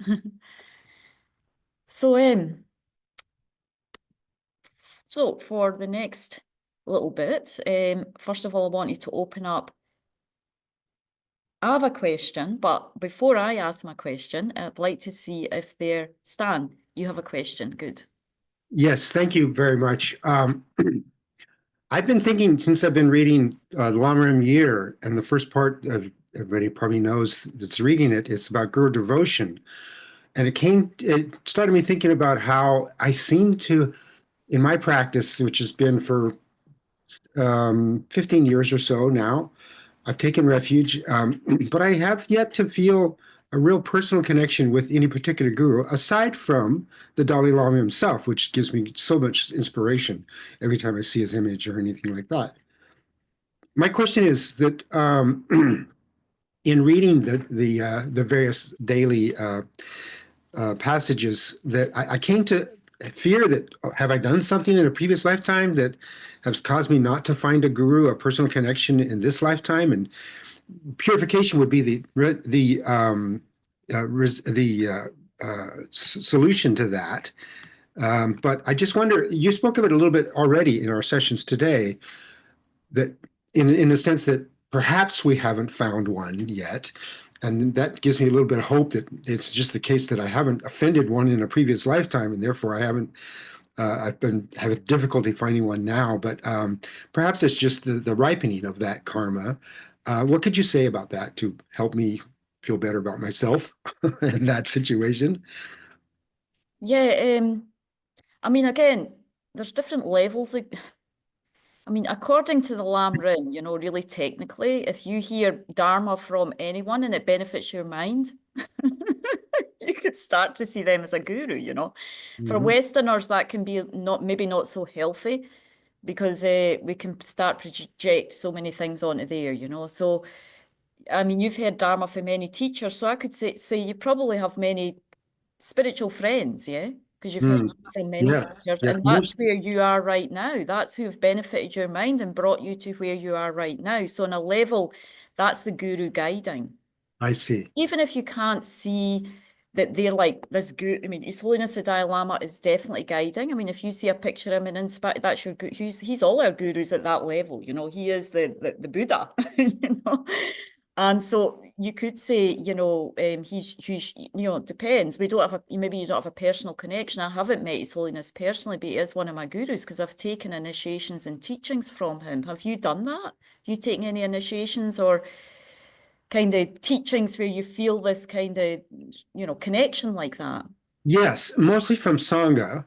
My refuge was from a lama whose name I'm embarrassed to say I forget. I have it written down. But yeah, most of the teachings I've received has been from Sangha, and I have great connections with them and appreciation, and so perhaps as you say, that's my guru connection right now. Yeah, that's your guru guiding there. The thing is, once you meet I mean, all I can do is share my story, if that's Mm. helpful, Mhm. as well. I met the Dharma, I was very young, I was in my 20s, and once I took refuge, refuge with Lama Lundrup, and at that time I didn't know much about gurus, and I didn't really know what that meant, because generally when you take refuge with a teacher, you do develop a spiritual connection with that teacher. So you should visualize them on your refuge field, you know, so to speak, you know, because you've had that, if you take initiations, transmissions, vows, you do develop a sort of teacher-student relationship, even if you don't follow it further. The main thing is to remember the kindness and not to develop a negative mind. So this we'll go into more when we do the spiritual teacher module, which will be in June when I get back, all the sort of particulars of that, who's a teacher, who's not. But in this level, you know, for me, Shira, I took refuge with Lama Lundrup. I didn't feel like, oh, wow, he's my guru. You know, I was like, okay, that was nice, you know. But I didn't, but then, you know, I asked him for practice and he gave me, and I will answer, he gave me, I was expecting a nice meditation, sit down practice, and he gave me 100,000 prostrations. I nearly fell off the chair because I wasn't asking, you know, I was asking for, I had started doing prostrations myself, you know, 50, 100 a day. That was comfortable. And then it's like, okay, you can do 100. And I was like, whoa, you know. But I was fortunate to have the space and freedom in my life. I was going to be spending time in India. So I completed that. And I was making, and about halfway through or whenever, I'd met friends who had gurus, you know, you're in the East, everybody's doing this intensely. So I made strong dedications to meet my teacher. That's what I decided. I wanted to meet who my guru was, you know, because some of my friends had a guru and I'm like, no, I need to have this guru person. And so really, for me personally, before I really recognized who my teacher, I met Rinpoche before I thought knew he was my guru. Rinpoche was at Kopan and I offered a kata and I thought that's nice. And then a couple of months later, I'm like, I want to meet my guru. I really want to know who this is. I'd already met him, but I didn't feel like, wow, he's my guru when I met him. I just thought, well, he's, you know, nice, holy being. So that was nice, you know. So, and then even I went to see a clairvoyant and I asked him, who's my guru? And he told me it was Lama Zopa, but I didn't feel that at the time. I just felt like, well, maybe he is, you know, I don't know, you know, I actually don't know. So even though somebody told me that, I didn't have that heart feeling, you know. I had to do 100,000 prostrations and 100,000 Vajrasattva before I had this like experience that I knew Rinpoche was my guru. Not like I want, you know, here up in the head, some clairvoyant tells me. No, it was like from my heart. And then the second time I met Rinpoche, I burst into tears because I'd done all this purification and and then from my side, I realized it's not just about meeting the guru, it's about your determination to get enlightened. It's about your determination to want to follow their advice. There's a lot of other aspects that, you know, as you say, bring about the karma to meet someone like that, you know. Because otherwise you meet your teacher, no, that was nice, but then you don't have the time to practice. Right. Then, you know, many times Rinpoche gave people a whole stream of practice. Did they do or did they not? I don't know, you know. So it's a bit like there's no point in meeting any teacher if you're not going to practice what they say. So and that's not a criticism either of you doing that or not doing that. It's just that I feel like you just get guided a little. So, you know, I was at the level to meet Lama Lundrup and then he gave me 100,000, even though I was like, oh, I didn't ask for all that, but he obviously saw that I could do it. So I think, you know, as Sangha, we all help to this level, you know, to the level where you want to practice. But yes, and you can also make special dedications if you want to meet a teacher, but alongside it's to be able to practice what they advise, to be able to develop, you know, there's a whole thing that goes with that, you know, because you will get things to do if you meet a teacher of that caliber, you know. Right. That's their job. Their job is to enlighten you. With that bodhicitta, they're enlightening you. That's all they're doing, you know. So what they will give you stuff to do, you know. So, but the thing is, the guru's guiding right now through these praxis, through these teachings, through these centers. That's no question. If you want to up the ante, so to speak, that's, you know, then you start doing like a bunch of preliminary practice. You put more. It just involves putting more in, probably, you know. But that may or may not be what you need right now. I mean, does this help a little bit, Stan? Yes, absolutely. I have since begun, since I started reading Muir, since begun just generating in my mind each of my meditations that devotion and thinking about that. Because it was a bit of a stumbling block in general for me to think I have to have guru devotion, and I didn't quite understand why I needed that. This is helping me a lot, and I have started to try to generate that. Um, but yes, this helps immensely, and I appreciate it. Okay, great. And as again, this topic, this very juicy topic, we'll go into more deeply, when we do that module on the guru as well. So there'll be more comes up at that time. So yeah, lots of hands. Kate? Yeah, thank you. And I offer this question, but I could say general confusion and sincerity, but it may come across as not, which is sometimes when I hear some of the language around this, it reminds me of Christianity, or asking me to believe in a creator God, or asking me to put faith in somebody who has control over me that I can't observe, that there's no evidence for.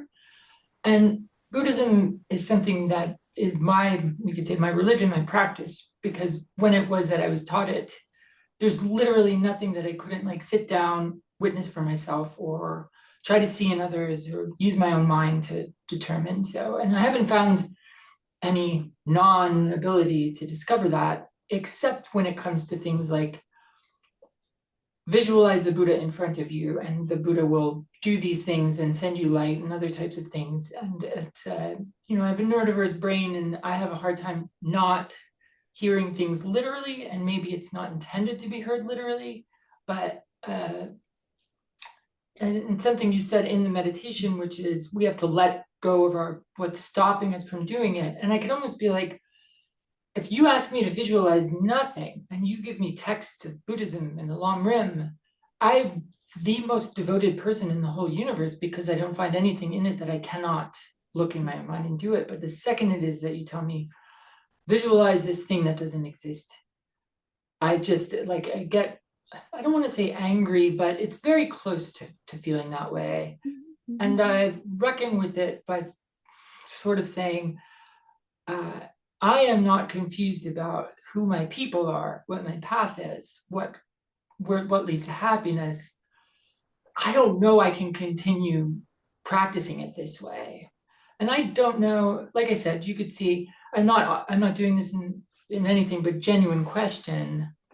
Is it even possible for someone who perceives or receives things like this to practice like in this tradition?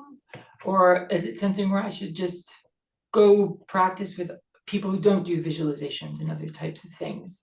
Or is there like, I should try to think of everything as a metaphor and connect more to, I don't know. I don't know what to do with that, but hopefully you can hear my question. Yeah, thank you, Kate. I mean, we're never, there's always going to be resistances come up, right? I mean, we're never, our level of conviction, so you have a lot of conviction in the teachings, and also there's different styles of meditation in this practice. This is one style. This is one, when we do the refuge practice, this is what it involves, It's a method. All it is a method. It's a way to bring our mind closer. It's a type of meditation that brings your mind closer to the mind of the Buddha. It's a type of tantric meditation, really, and some people are much more have much more affinity with sutra, so this is it's a sutra practice, but it's like in this tradition we sort of combine sutra and tantra together. So for a long time people feel more this connection with the sutra, the listening, the reflecting, maybe some breathing meditation, contemplation, sometimes the visualizations and the mantras, they don't work for people. I totally get that. We're all different, but you shouldn't throw the baby out with the bathwater because this type of meditation or something you're having resistance to. Usually they just say, well, put that on the side burner, Work with what is working for you. Okay, we are doing this in this class, but you need to work with what does work for you, what kinds of meditation, work for you and develop your mind. It's just that for refuge, this is usually, you can also just do reflections on refuge, read and just reflect. You don't need to visualize, you don't need to do mantras at this point, At some point, if if we take refuge and And then you want to do some preliminary practices. One of them is this refuge practice. There's also prostrations. There's also, I mean, mantras, water bowls. A lot of them are kind of sutra and tantra based in this tradition. But I think you just have to work with what is working on your mind and not expect everything to fit. And that's okay. Be okay with that, but don't throw it all out because, oh, I can't do these visualizations and mantras. And no, I mean, just take what fits, because that's the way I managed to stay on this path. I mean, there's no way I could take everything in the beginning. And we were told very early on, just don't reject something, just put it on the back burner. Say, okay, this isn't really working for me right now. I mean, we are going to do one more meditation with mantra and reflection, but just take out of that, maybe just some of the reflection works for you, but not the visualization, So just take what works and say, it's not that it's not great, but for my mind right now, this is what helps my mind, and this isn't really help my mind. So I'm just going to work with this, work with what does work, because there's no way everything I'm saying is going to fit in everybody's. I mean, that's probably not possible for any of us. Some of it works, some of it doesn't, and that's okay. You draw forth the skillful ways, take what's working and just put on the back burner gently and kindly what doesn't work. And maybe it'll work later. Is that helping? Yes, thank you so much. I appreciate it. Yeah. And don't beat yourself up if it doesn't work, or I can't do this and I can't, we have because, also faith and conviction takes a while. I mean, that takes years to develop, we just hold on to what does work for us right now and develop a sort of conviction in that, okay, this is working, that's working, and keep working on that part. Even Stan was saying, I mean, the guru and all that, he had a problem with for a long time, or not problem, but, it wasn't fitting at that time. So different things fit at different times in your practice. So that's why we stay connected, because we skillfully work with what's working and then just set gently to the side what's not right now, all the hell realms, the lower, I mean, many people can't take in that. Just put that on the side. Don't completely, our mind just can't, we don't have the capacity for all that right now. So just try and rejoice in and get fed by what is nourishing you right now. Joel? Before I get to my question, I'd just like to say how grateful I am for what Kate said. I relate completely. I'm autistic. I don't know if that makes any difference, but I get so much out of reading the texts, and it's set out, it's so logical, it's systematic, it makes sense, and reflecting on it is instant for me, and I try to put the learning into practice in my everyday life immediately. But I have no I don't know how to put this. I actually don't have any connection with the Buddha. That might be a bit of an outrageous thing to say, but I think in the spirit of supporting Kate being so honest and open, I mean, I'm not saying he's not a fantastic example. All the stories are amazing. But I don't have a personal connection with, as Kate said, the kind of the images or Lama Yeshe I like. I can see him on video, he's talking, okay, he's no longer with us, but and yourself and other people. But yeah, the Buddha himself, as I said, obviously he's the founder of all of this, so it's a bit bizarre what I'm saying, but I haven't yet. It's the teachings, it's the truth, the wisdom that comes from him that I connect with easily. So that's that. So I wanted to say thank you to Kate for for sharing that, and for your answer as well, Angie. So my question is now, I think I'm probably in the minority here as someone who hasn't taken refuge, but then I'm quite late to all of this, and I'm still learning. But I can say I've moved from the pre-contemplative stage to the contemplative stage. And how does one go about taking refuge? Do you, I mean, because there's the text that there's a kind of an inner one, but something about you have to do that with a lama or a teacher. And I'm Yes, there is a ceremony. Cool. You're not that comfortable, sorry? Well, you know, if it has to be there was mention of some kind of ceremony, well, my anxiety would be through the roof. So yeah, any help would be welcome. Well, Joe, you need to stand up in front of many people. That's a ceremony. Are you joking? 10 reasons why you want to give refuge, a 15-minute presentation of why you want to give refuge. Are you joking? Are you winding me up? Are you turning my am I suffering now for being humorous with everybody else? Yeah. So maybe I'm joking, you know. Oh, good. I mean, you know, your involvement in taking refuge is sitting there and you know, just also mainly it's mental. It's mental, you know, it's a mental thing, your involvement, you know. But usually it's a ceremony. It's a bit like, you know, and I guess it's similar. I mean, a similarity is in Christianity when one gets christened. I mean, of course, when we're babies, a lot of us, you know, if we've been christened, it often happens when you're a baby, you know, and what do? Somebody does something to you, you get wet on the head and they say some prayers. And again, not to pull Kate away from that, because it's not just you're just sitting there and it's happening. I mean, so it's a short ceremony, and usually there's a presiding monastic or teacher, and they just kind of, you know, say some words and give you this kind of ceremony to affirm. So I think maybe you missed the last class, Joe, because we went over what happens, the advices when you take refuge.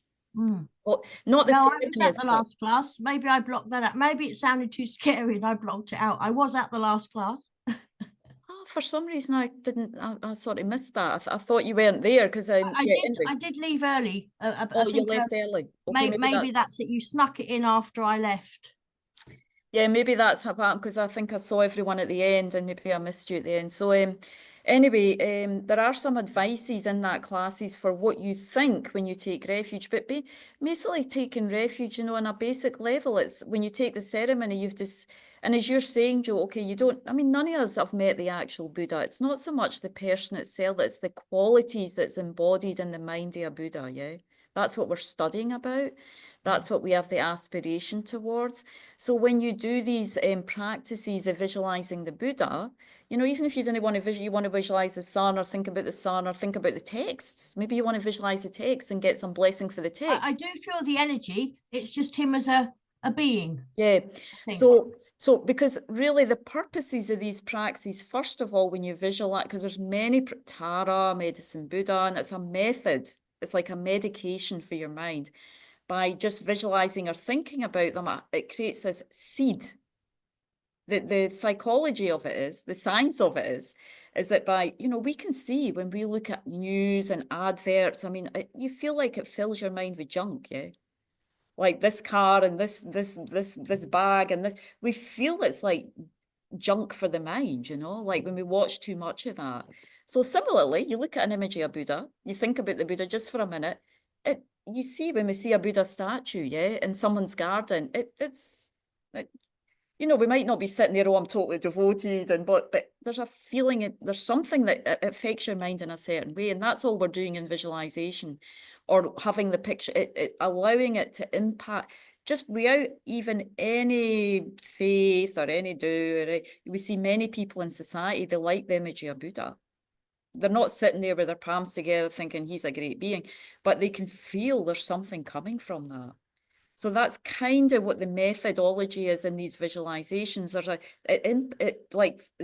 they've been seen by all the Buddhas, all the holy beings who put these practices together, that when we visualize, when we chant the mantra, it has this impact on our mind. It just makes our mind positive, even if we don't want it, you know. So that's kind of what's happening there. But on another level, Joe, for the refuge, Yeah, so you can take refuge with a monastic, with a, you know, someone that you need to sort of see a little bit as a virtuous friend, you know, because when you take the ceremony with someone, as I was saying to Stan, you know, you do create a sort of not, we don't want to go into guru, you know, that's a quite loaded for us, but a teacher-student relationship, you know, and the ceremony is quite short. The teacher basically gives you some, you know, some of the advices for refuge. It's a sort of interaction, there's some advice, how you think, and then you do prostrations, you know, you take you know, they say a few words, and then you in your mind, you mentally take some of the refuge commitments, you know, to mainly see the Buddha as your spiritual guide, just in a nutshell. You know, you sort of commit in that ceremony to think, okay, this is my main spiritual practice. I respect other traditions, but I really am committed to awakening the qualities of the Buddha in my heart, the qualities of Buddha, Dharma and Sangha. We take a commitment not to harm others. We take a commitment to really, you know, try and be around good people who support us in our spiritual practice. And there's other things, there's a few other commitments as well, but it's kind of, usually we feel that, it's just natural. It's like Christians who are born again, you know, they meet Christian and they're like, wow, this is great. And that's what they decide they want to do. Well, it's a bit like that, you know, there's this warm, fuzzy feeling that comes. It's like, wow, this is it. This is my spiritual home. This is what I want. I'm almost there. But I am absolutely terrified if it has to happen in front of lots of people. Does it have to do? I can't do that. You can also do it on Zoom, you know, you can do it one-to-one. The thing is, you don't really need to do anything. You would just be sitting there, and then maybe a few other people would be taking it together.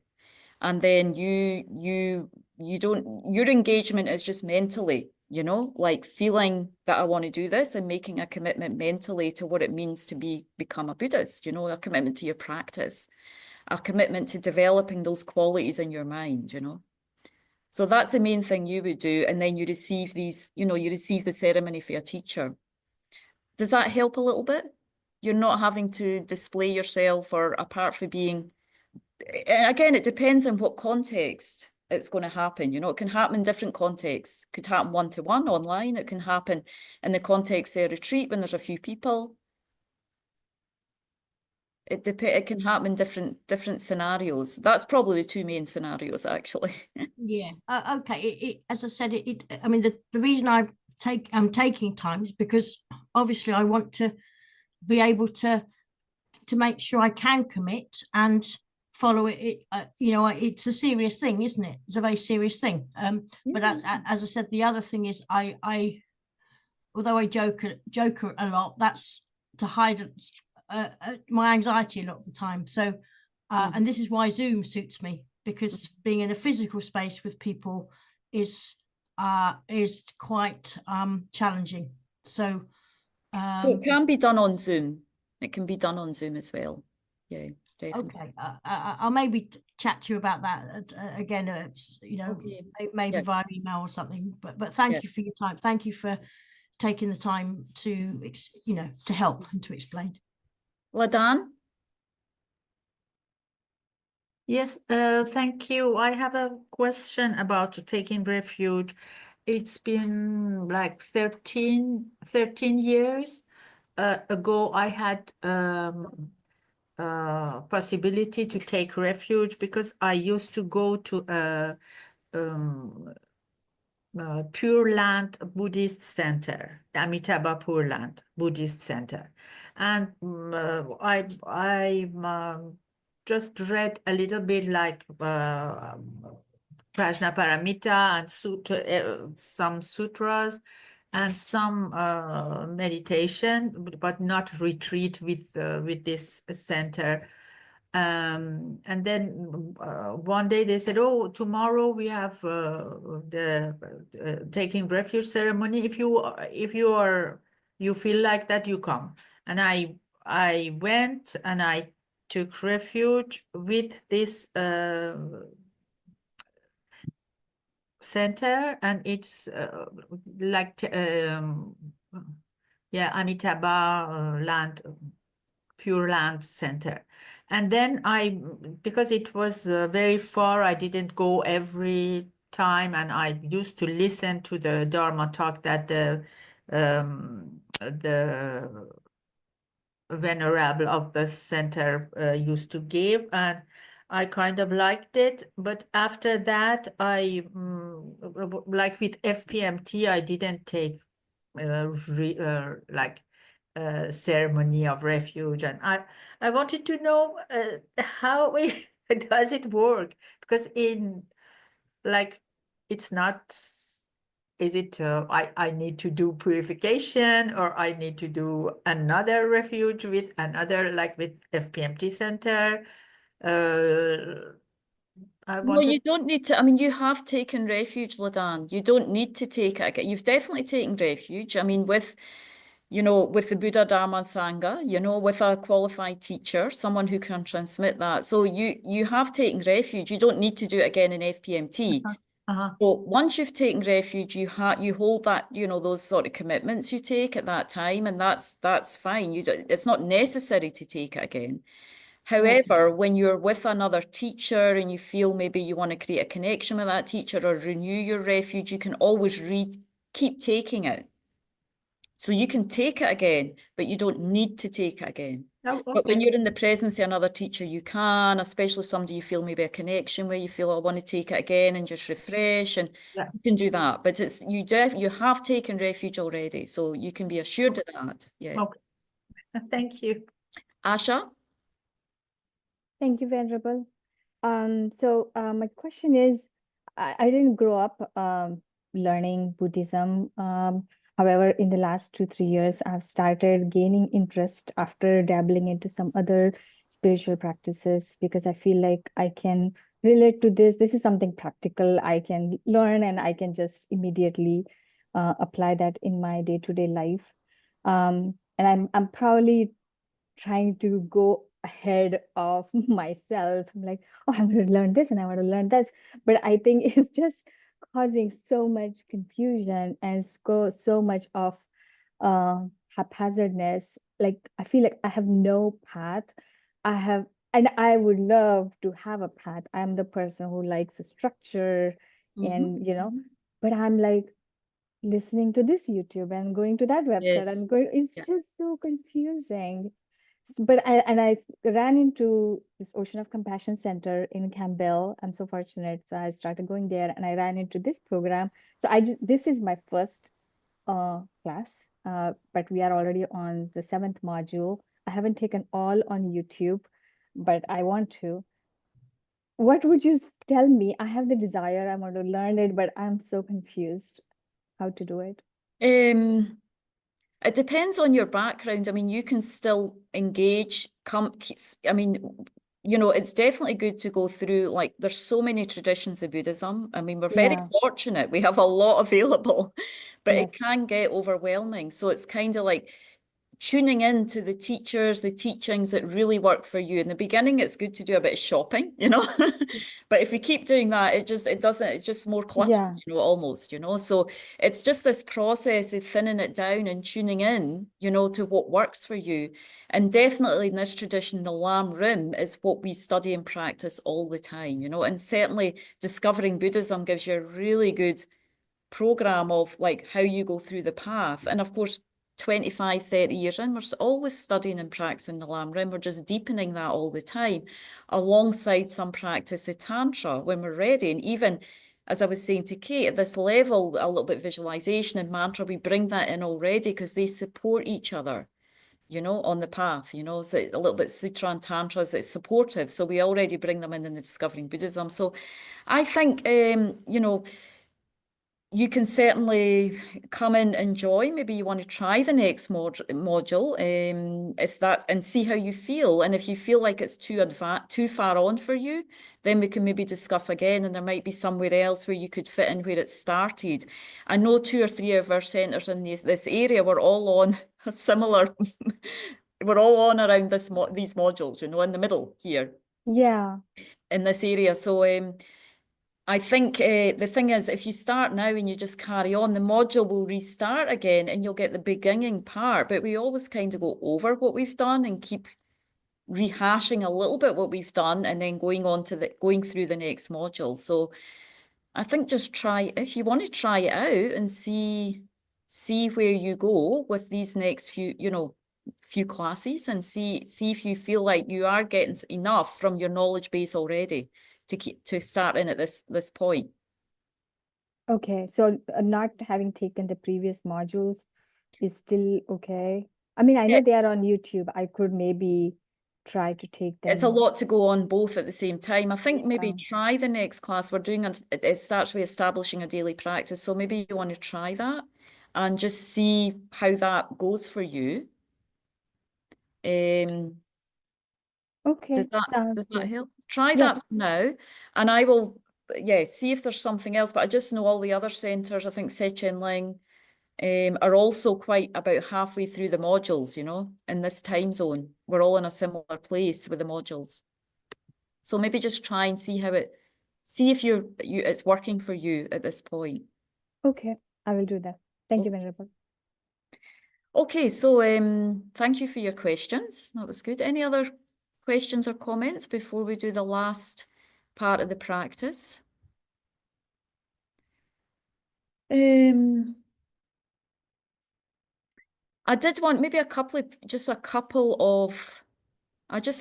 want to ask, I mean, it's already in the exam, I shouldn't say exam, assessment. Do we, maybe a couple of people want to share, different people, do we feel like our, understanding of refuge is a bit more clear from this practice, from these modules? And if so, maybe in what way? Just something that brings to mind that is a wee bit clearer for you in terms of what we think about what refuge means. Anyone want to share something that maybe comes to mind? It doesn't have to be very long, a couple of sentences. Yeah, I will.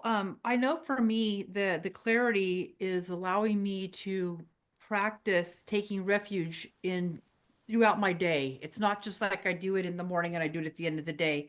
Throughout the day, when I come up against something that's challenging, I feel like I have a way of dealing with that better now, that I can just pause, take a few breaths, say the refuge prayer 3 times. And it's really, really made a difference. Even in this short amount of time, I can see a difference in just doing that. The challenge, of course, is remembering to do it. So it's not like I'm remembering every single time I come up against something. But when I do remember, it's amazing. It's like, oh, yeah, this works every time when I remember. So that's my Wonderful. experience just with the day-to-day part of it. Wonderful. Thank you, Terry. That's really great. Yeah, wonderful. Anyone else have something? Dana? Yeah, what I found is after you do the teachings in the class, I actually take the next morning after I do my rituals and actually go through everything that we talked about in the class. And I find that I'm able to retain it. So now when we have this practice day, it felt so much more powerful because I'm actually going over the teachings every day in the morning. So this was excellent for me. Wonderful. Thank you, Dana. Well, I'm glad to hear it. That's the best way, if we have time and space to go over it again, because we hear something once, but we kind of, as even Joe and Kate are saying, we have to keep rereading, reflecting, and then it just digests. It's this process of listening, reflection, and meditation. So that's wonderful. Great. Thank you for sharing. Anyone else would like to share anything? Tommy? I'm looking at Tommy. Anything comes to mind, Tommy? Maybe even just your understanding of refuge from the class.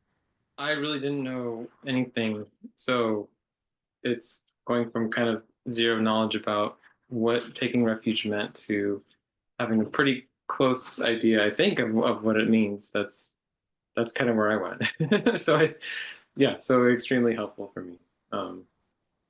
And yeah, I feel like I could do that, I don't know, somewhat soon in my development of being still definitely a beginner though. But I'm really motivated to get to that point where I would feel confident in committing to that life. So So the next module, of course, this meditation that we finish with today, we will be doing that. Well, the next module goes into establishing a daily practice, the importance of having an altar. It's really setting the scene for your spiritual development, having this place where you can go to, like your virtual cave I was talking about, we need that, I mean, the great meditators go far away. They go off into caves, retreat centers. So we need that little space in our daily lives, we need that silent space. So how we create that in our home, some of us are doing it already, but some of us maybe haven't. So we will go into that, and we will go into a little bit, maybe different ways, because maybe it's good to hear from Kate, we maybe have different needs, how we develop our daily practice or how we deepen our daily practice. So I think also part of that module, I've got some ideas how we're going to do the module, because there's a set materials that I'm asked to cover, but we may also look at a couple of other ways that suits different needs, our different needs to kind of really get a foothold in a day-to-day practice, because that's really what we need to develop, what does that look like, so that we are developing, we're able to sit on the cushion, even if it's not deep meditation, but it's reading, reflecting, whatever we need to sustain and deepen our practice. So that's what we'll go into with the next module.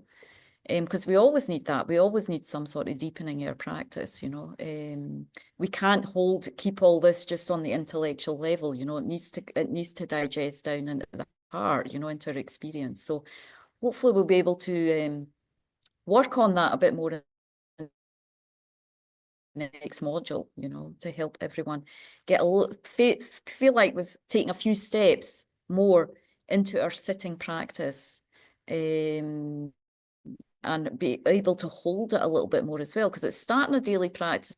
One thing, keeping a daily practice is another thing. Yeah, it's another thing, so how do we do that as well? So anyways, what we're going to do is finish with one more meditation, go back to this Shakyamuni Buddha meditation, just really finish it out. So let me just share this screen, hopefully the whole screen this time.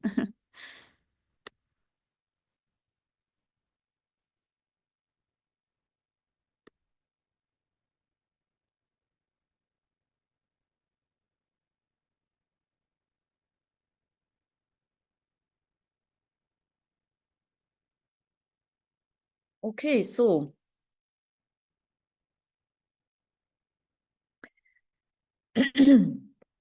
so let's just take a couple of minutes to get into our sitting position.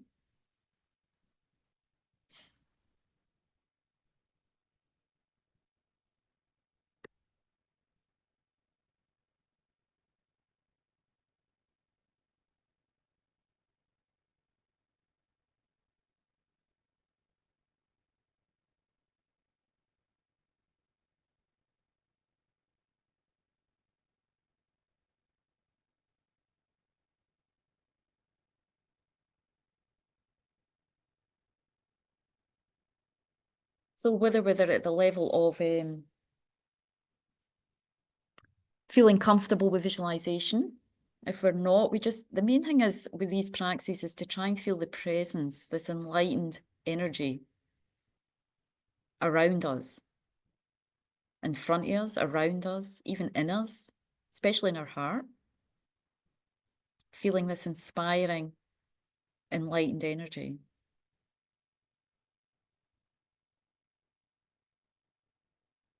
In this case, we can visualize it in the form of the Buddha. There's a more elaborate version of this practice where we visualize the Buddha, and we visualize many of the holy beings, all the lineage lamas. So I didn't put that visualization there because it's so extensive, but it's called the field of refuge. It's a field of holy beings. All the lamas, all the gurus, all the practitioners and yogis who practiced over centuries, they form around the Buddha like a circle, They surround him because they've also taken the medicine of the teachings, that the Buddha gives. The Buddha's like a doctor for our mind. That's really who the Buddha is, He's like the ultimate doctor. And then these holy beings are all the practitioners who have developed all the Buddha's qualities. So they all kind of encircle the Buddha, you know, even though so we can just feel like there's many, many holy beings there, you know, there's the Buddha, there's many holy beings around him who have practiced, who have studied and meditated, just like we are doing now. You know, they started where we were and they just kept going for a few lifetimes. It's a natural process. When we listen, reflect, and meditate in the right way, our mind just moves in that direction towards wisdom.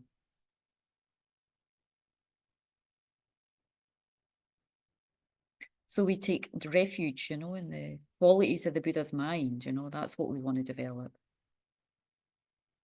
The qualities of the Dharma, the realizations, that's what we're inspired by, you know, those qualities, these realizations. And the qualities and realizations of the Sangha, their pure morality, their kind of constant practice, you know, the courage, the determination to keep practicing, that's what they embody. That's what we need, you know. So when we do this refuge prayer, we're just drawing forth that blessing and inspiration into our own hearts and minds. It's like we're almost like sucking it out of them, you know. So we know when we're in the presence, when you're in the presence of like His Holiness or some great being, you naturally get this inspiration from them. It just flows from them, you know, that quality flows from them. So we want to try and replicate that here, just being with great beings, great masters, including the Buddha. And like radiating, their quality radiates like the sun and just nourishes me on my path. Through the light and nectar coming from them, as we just recite 3 times together, each verse here, and imagining all beings around us. It's like we're in a ceremony also, almost, you know, we're all around, taking the inspiration for their enlightened qualities, the body, speech, and mind. Imagining it filling us with light and nectar.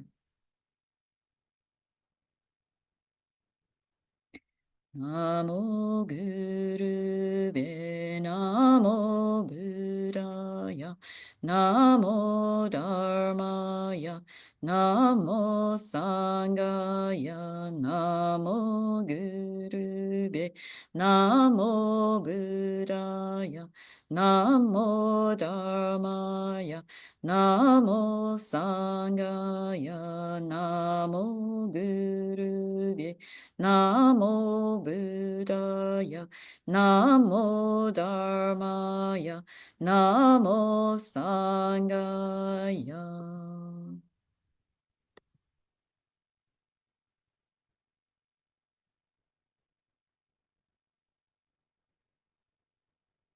So when we do these practices fully, along as taking our sense of refuge in Buddha, Dharma and Sangha, we always recite the 4 immeasurable qualities to try and root our minds, our hearts, in this, what they're called, the basis of bodhicitta. So when we go into the module in bodhicitta, we find more about how we really transform the self-cherishing thought. But before we do that, we need to just reflect on the 4 immeasurables. So we recite each one and just spend a moment just to feel and meditate on that with whatever understanding you have. How wonderful it would be if I and all sentient beings were to abide in equanimity, free from attachment for some and hatred for others. Just hold that thought for a moment. Let it sit and percolate in your mind.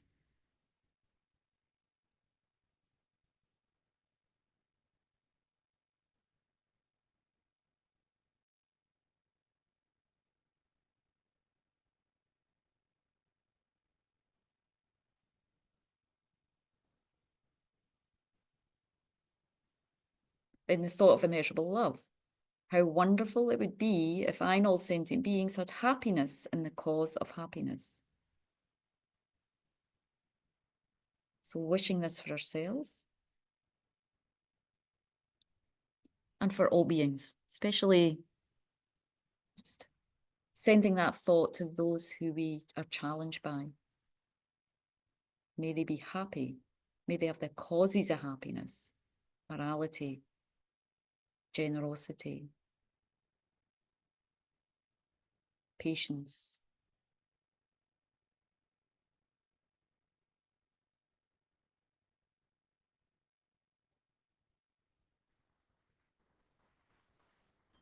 Immeasurable compassion. How wonderful it would be if I and all sentient beings were free from suffering and the cause of suffering. So beyond love, there's a thought of compassion. Not just that I and all being be free from temporary suffering like cold, hunger, thirst, poverty, but, you know, the deeper understanding of mental suffering, the psychology of our own suffering. May I be free of all the ramifications of my own suffering, you know, anger, attachment, ignorance, that whole evolution. And may my friends, family, those who challenge me, may they all be free of that, meet the path, develop their minds. May they all achieve freedom from suffering, especially ignorance grasping at true existence.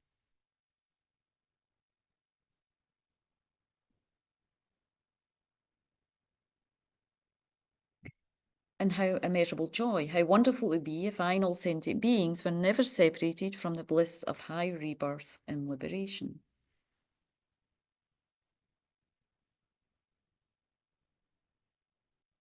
So again, this we take refuge to free ourselves from is, you know, every time we have a problem, if we take refuge, that's wonderful. So especially death time, we need a refuge that has more qualities than us to hold us through that process. For liberation and enlightenment, we need a refuge. We need teachings and teachers that hold us on the path to liberation. So may I and all beings have that joy, that refuge, you know, that joy that comes from refuge in these incredible beings and qualities, you know, that we hear about in the teachings and through the teachers.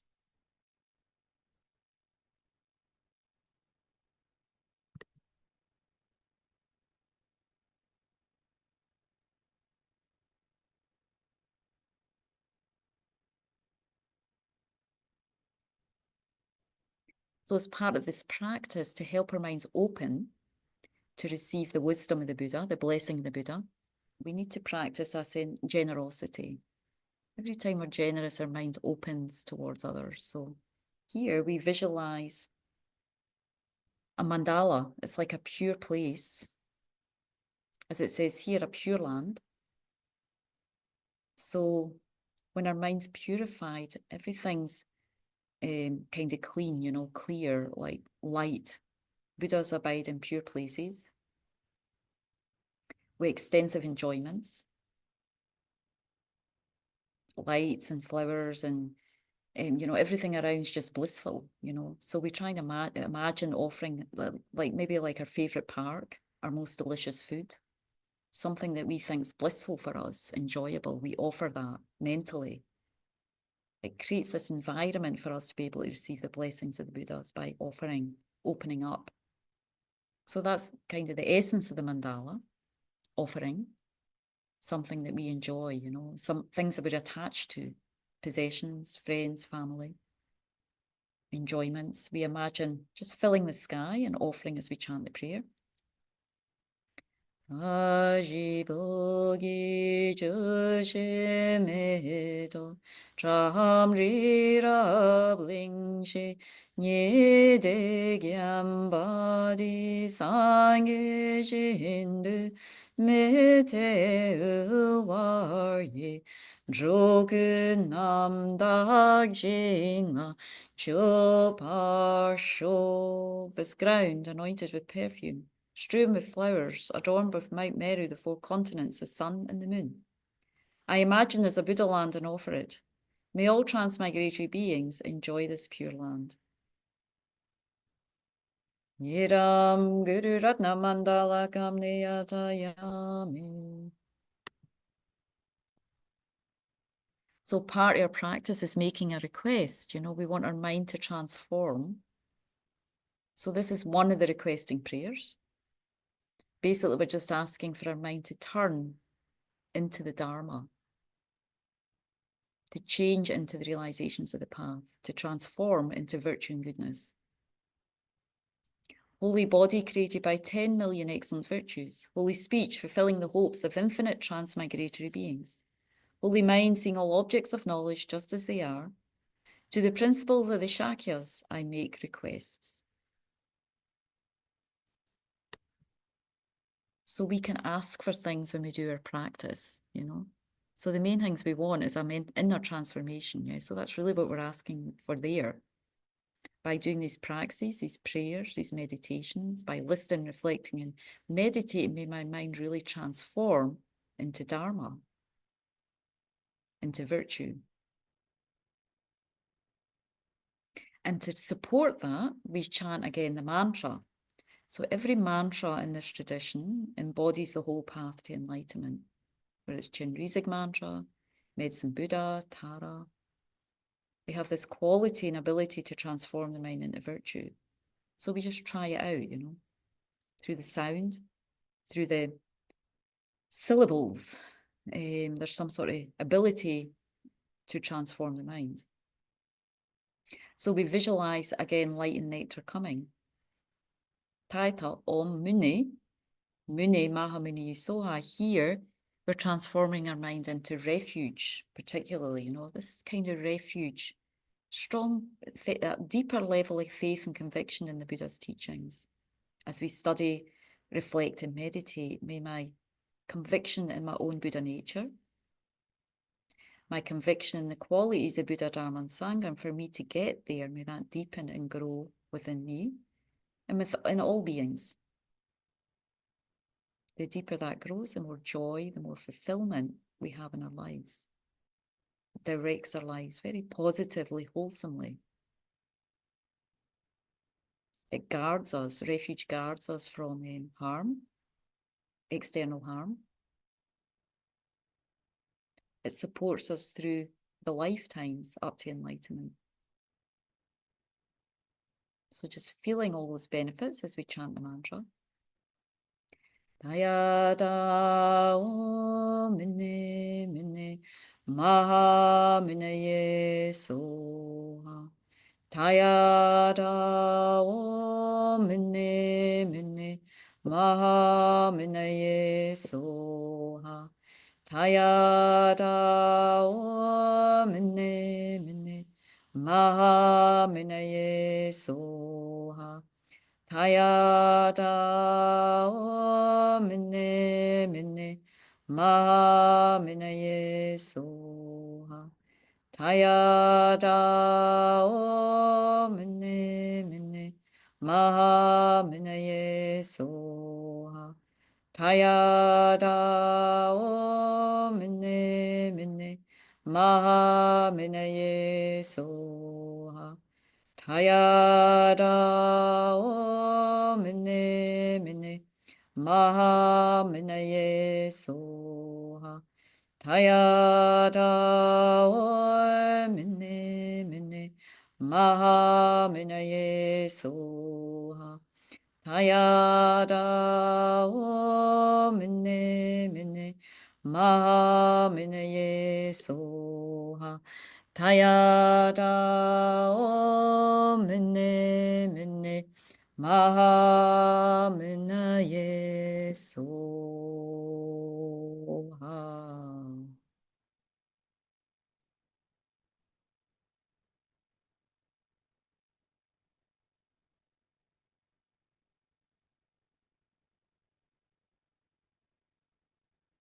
So after the class, you know, these practice day to day, take a moment to think about your determination for practice moving forward. What can you manage? What do you want to accomplish moving forward?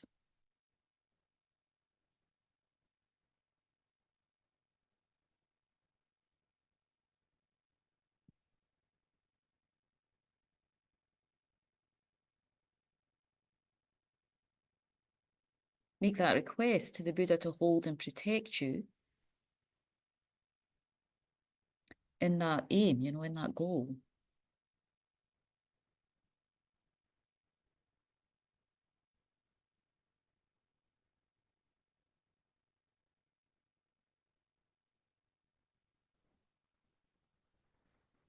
And we feel that the Buddhas, the holy beings, our source of refuge, you know, accept that request, you know, accept to hold us in our path.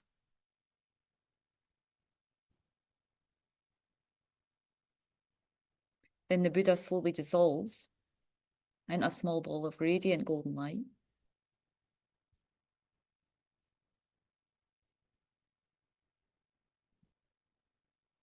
And it's like that light smiling upon us, you know, really happy with us, our engagement in this practice, our engagement on the Buddhist path, not just for ourselves, but with this wish to also benefit others, holding a level of bodhicitta motivation wherever we can right now.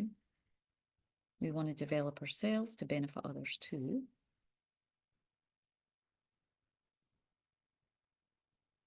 And with that sort of smiling golden light comes to the crown of our head, starts to absorb through our crown, and we feel the golden light just melting through our crown. And at that level where it touches our crown, we receive what we call the blessings of the body, the Buddha. So each pore, it kind of embodies wisdom.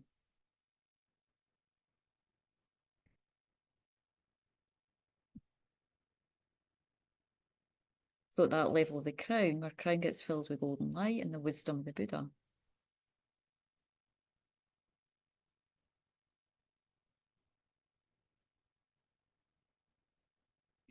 Then the golden light just moves down, touching all the cells of our body, all the pores, transforming everything into light, and it touches the level of our throat chakra. That gets filled with golden light. And we receive the quality of the Buddha's speech, enlightened speech. That's virtuous, calm, very peaceful, only benefits others.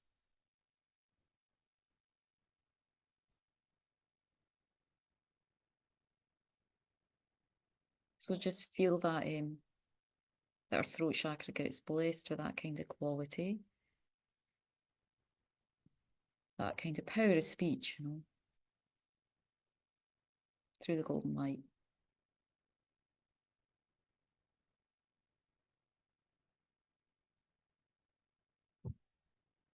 Then the golden light moves down further through our body, so our whole body gets filled, gets completely illuminated with golden light and moves into, especially the area of our heart chakra, touching our mind, our consciousness, where our subtle mind abides in the centre of our chest.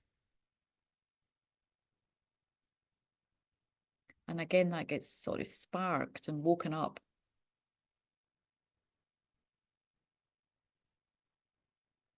And that light luminosity,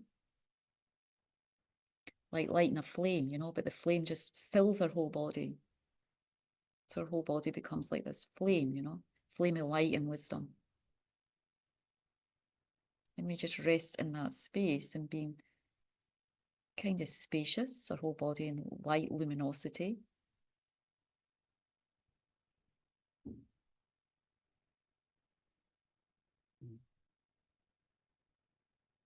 So in the, you know, it's called clear light mind. Our most subtle mind is called mind of clear light. And that's vast like the sky, but luminous. It's a bit like the light of dawn time. It's illuminating.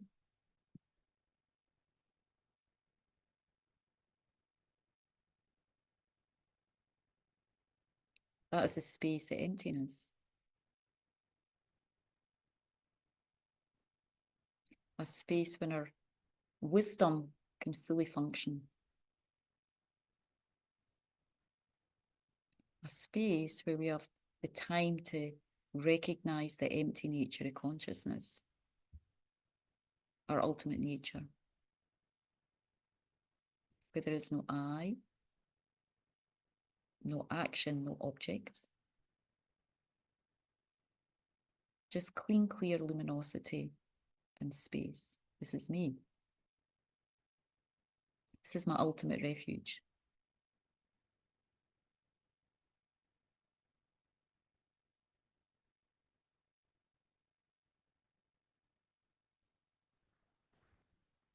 So we meditate on that for a moment. Just whatever experience we have, remembering it's totally empty.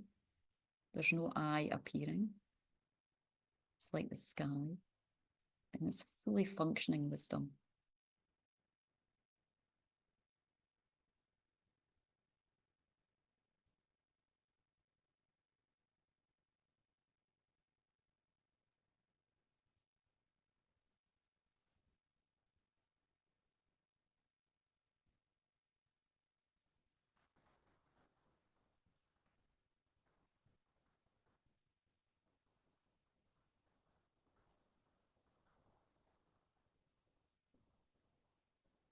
This is our ultimate refuge because it's our ultimate nature. So even though we don't have a direct experience that, we just try and somehow connect with that wherever we are, reminding ourselves that potential's there. That potentially complete opening. This is me.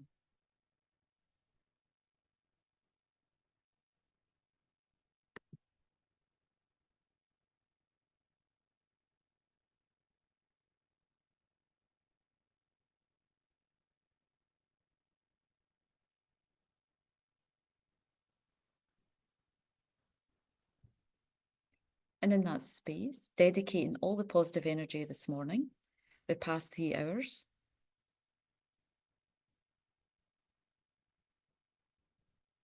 not just for ourselves, but all sentient beings, to develop what we call this most precious mind-to-body cheetah, which basically means there's 2 body cheetahs, wisdom realizing emptiness, the one that we just tried a little bit to meditate on there, and also the mind, a body cheetah that conventional, that holds all beings as precious. You know, that's our goal as we go through the later modules in the Lamrim to get to there. That's what we want to ultimately develop, but we need all these stepping stones, each one just as important as the other. So we always dedicate for that goal. Chanchu sencho rinpoche, mage pa namge gyushi, ye pa nyampa me pa yi, gonne gondu pelwar shog. May the precious supreme body cheetah not yet born arise. May that arisen not decline, but increase more and more. And for His Holiness's long life, all our spiritual teachers, if you have a guru, not a guru, teachers, spiritual friends, we can even think of Dharma brothers and sisters, for everybody's long life, and included in this prayer, incomparably kind and supreme Tenzin Gyatso, the wish-granting, wish-fulfilling jewel, source of every single benefit and happiness in this world. May you have a long life and all your holy wishes be spontaneously fulfilled. So we seal, like you seal an envelope, so the contents stay inside, you know, we have to seal. So similarly, to keep the contents of all our virtue, we always do this practice, sealing by emptiness. It means that they don't get lost, you know, we seal just whatever understanding we have of the nature of reality. Because once we realize emptiness, it's like this indestructible mind. It's like often the analogies are like a diamond, you know. It's very hard. You can't cut through it, you know. So similarly, if we just try and think about emptiness a little bit, then it seals all our goodness that we've just created. So we always try to dedicate with this. Due to all the past, present, and future merits collected by me, numberless Buddhas, and numberless sentient beings, which are completely empty of existing from their own side, may I, who am completely empty of existing from my own side, achieve the state of full enlightenment, which is completely empty of existing from its own side, and lead all sentient beings who are completely empty of existing from their own side to that state which is completely empty of existing from its own side, by myself alone, who am completely empty of existing from my own side. No I, no action, no object. It doesn't mean that we don't exist at all, but we just seal in whatever understanding we have is the ultimate nature. We seal in that.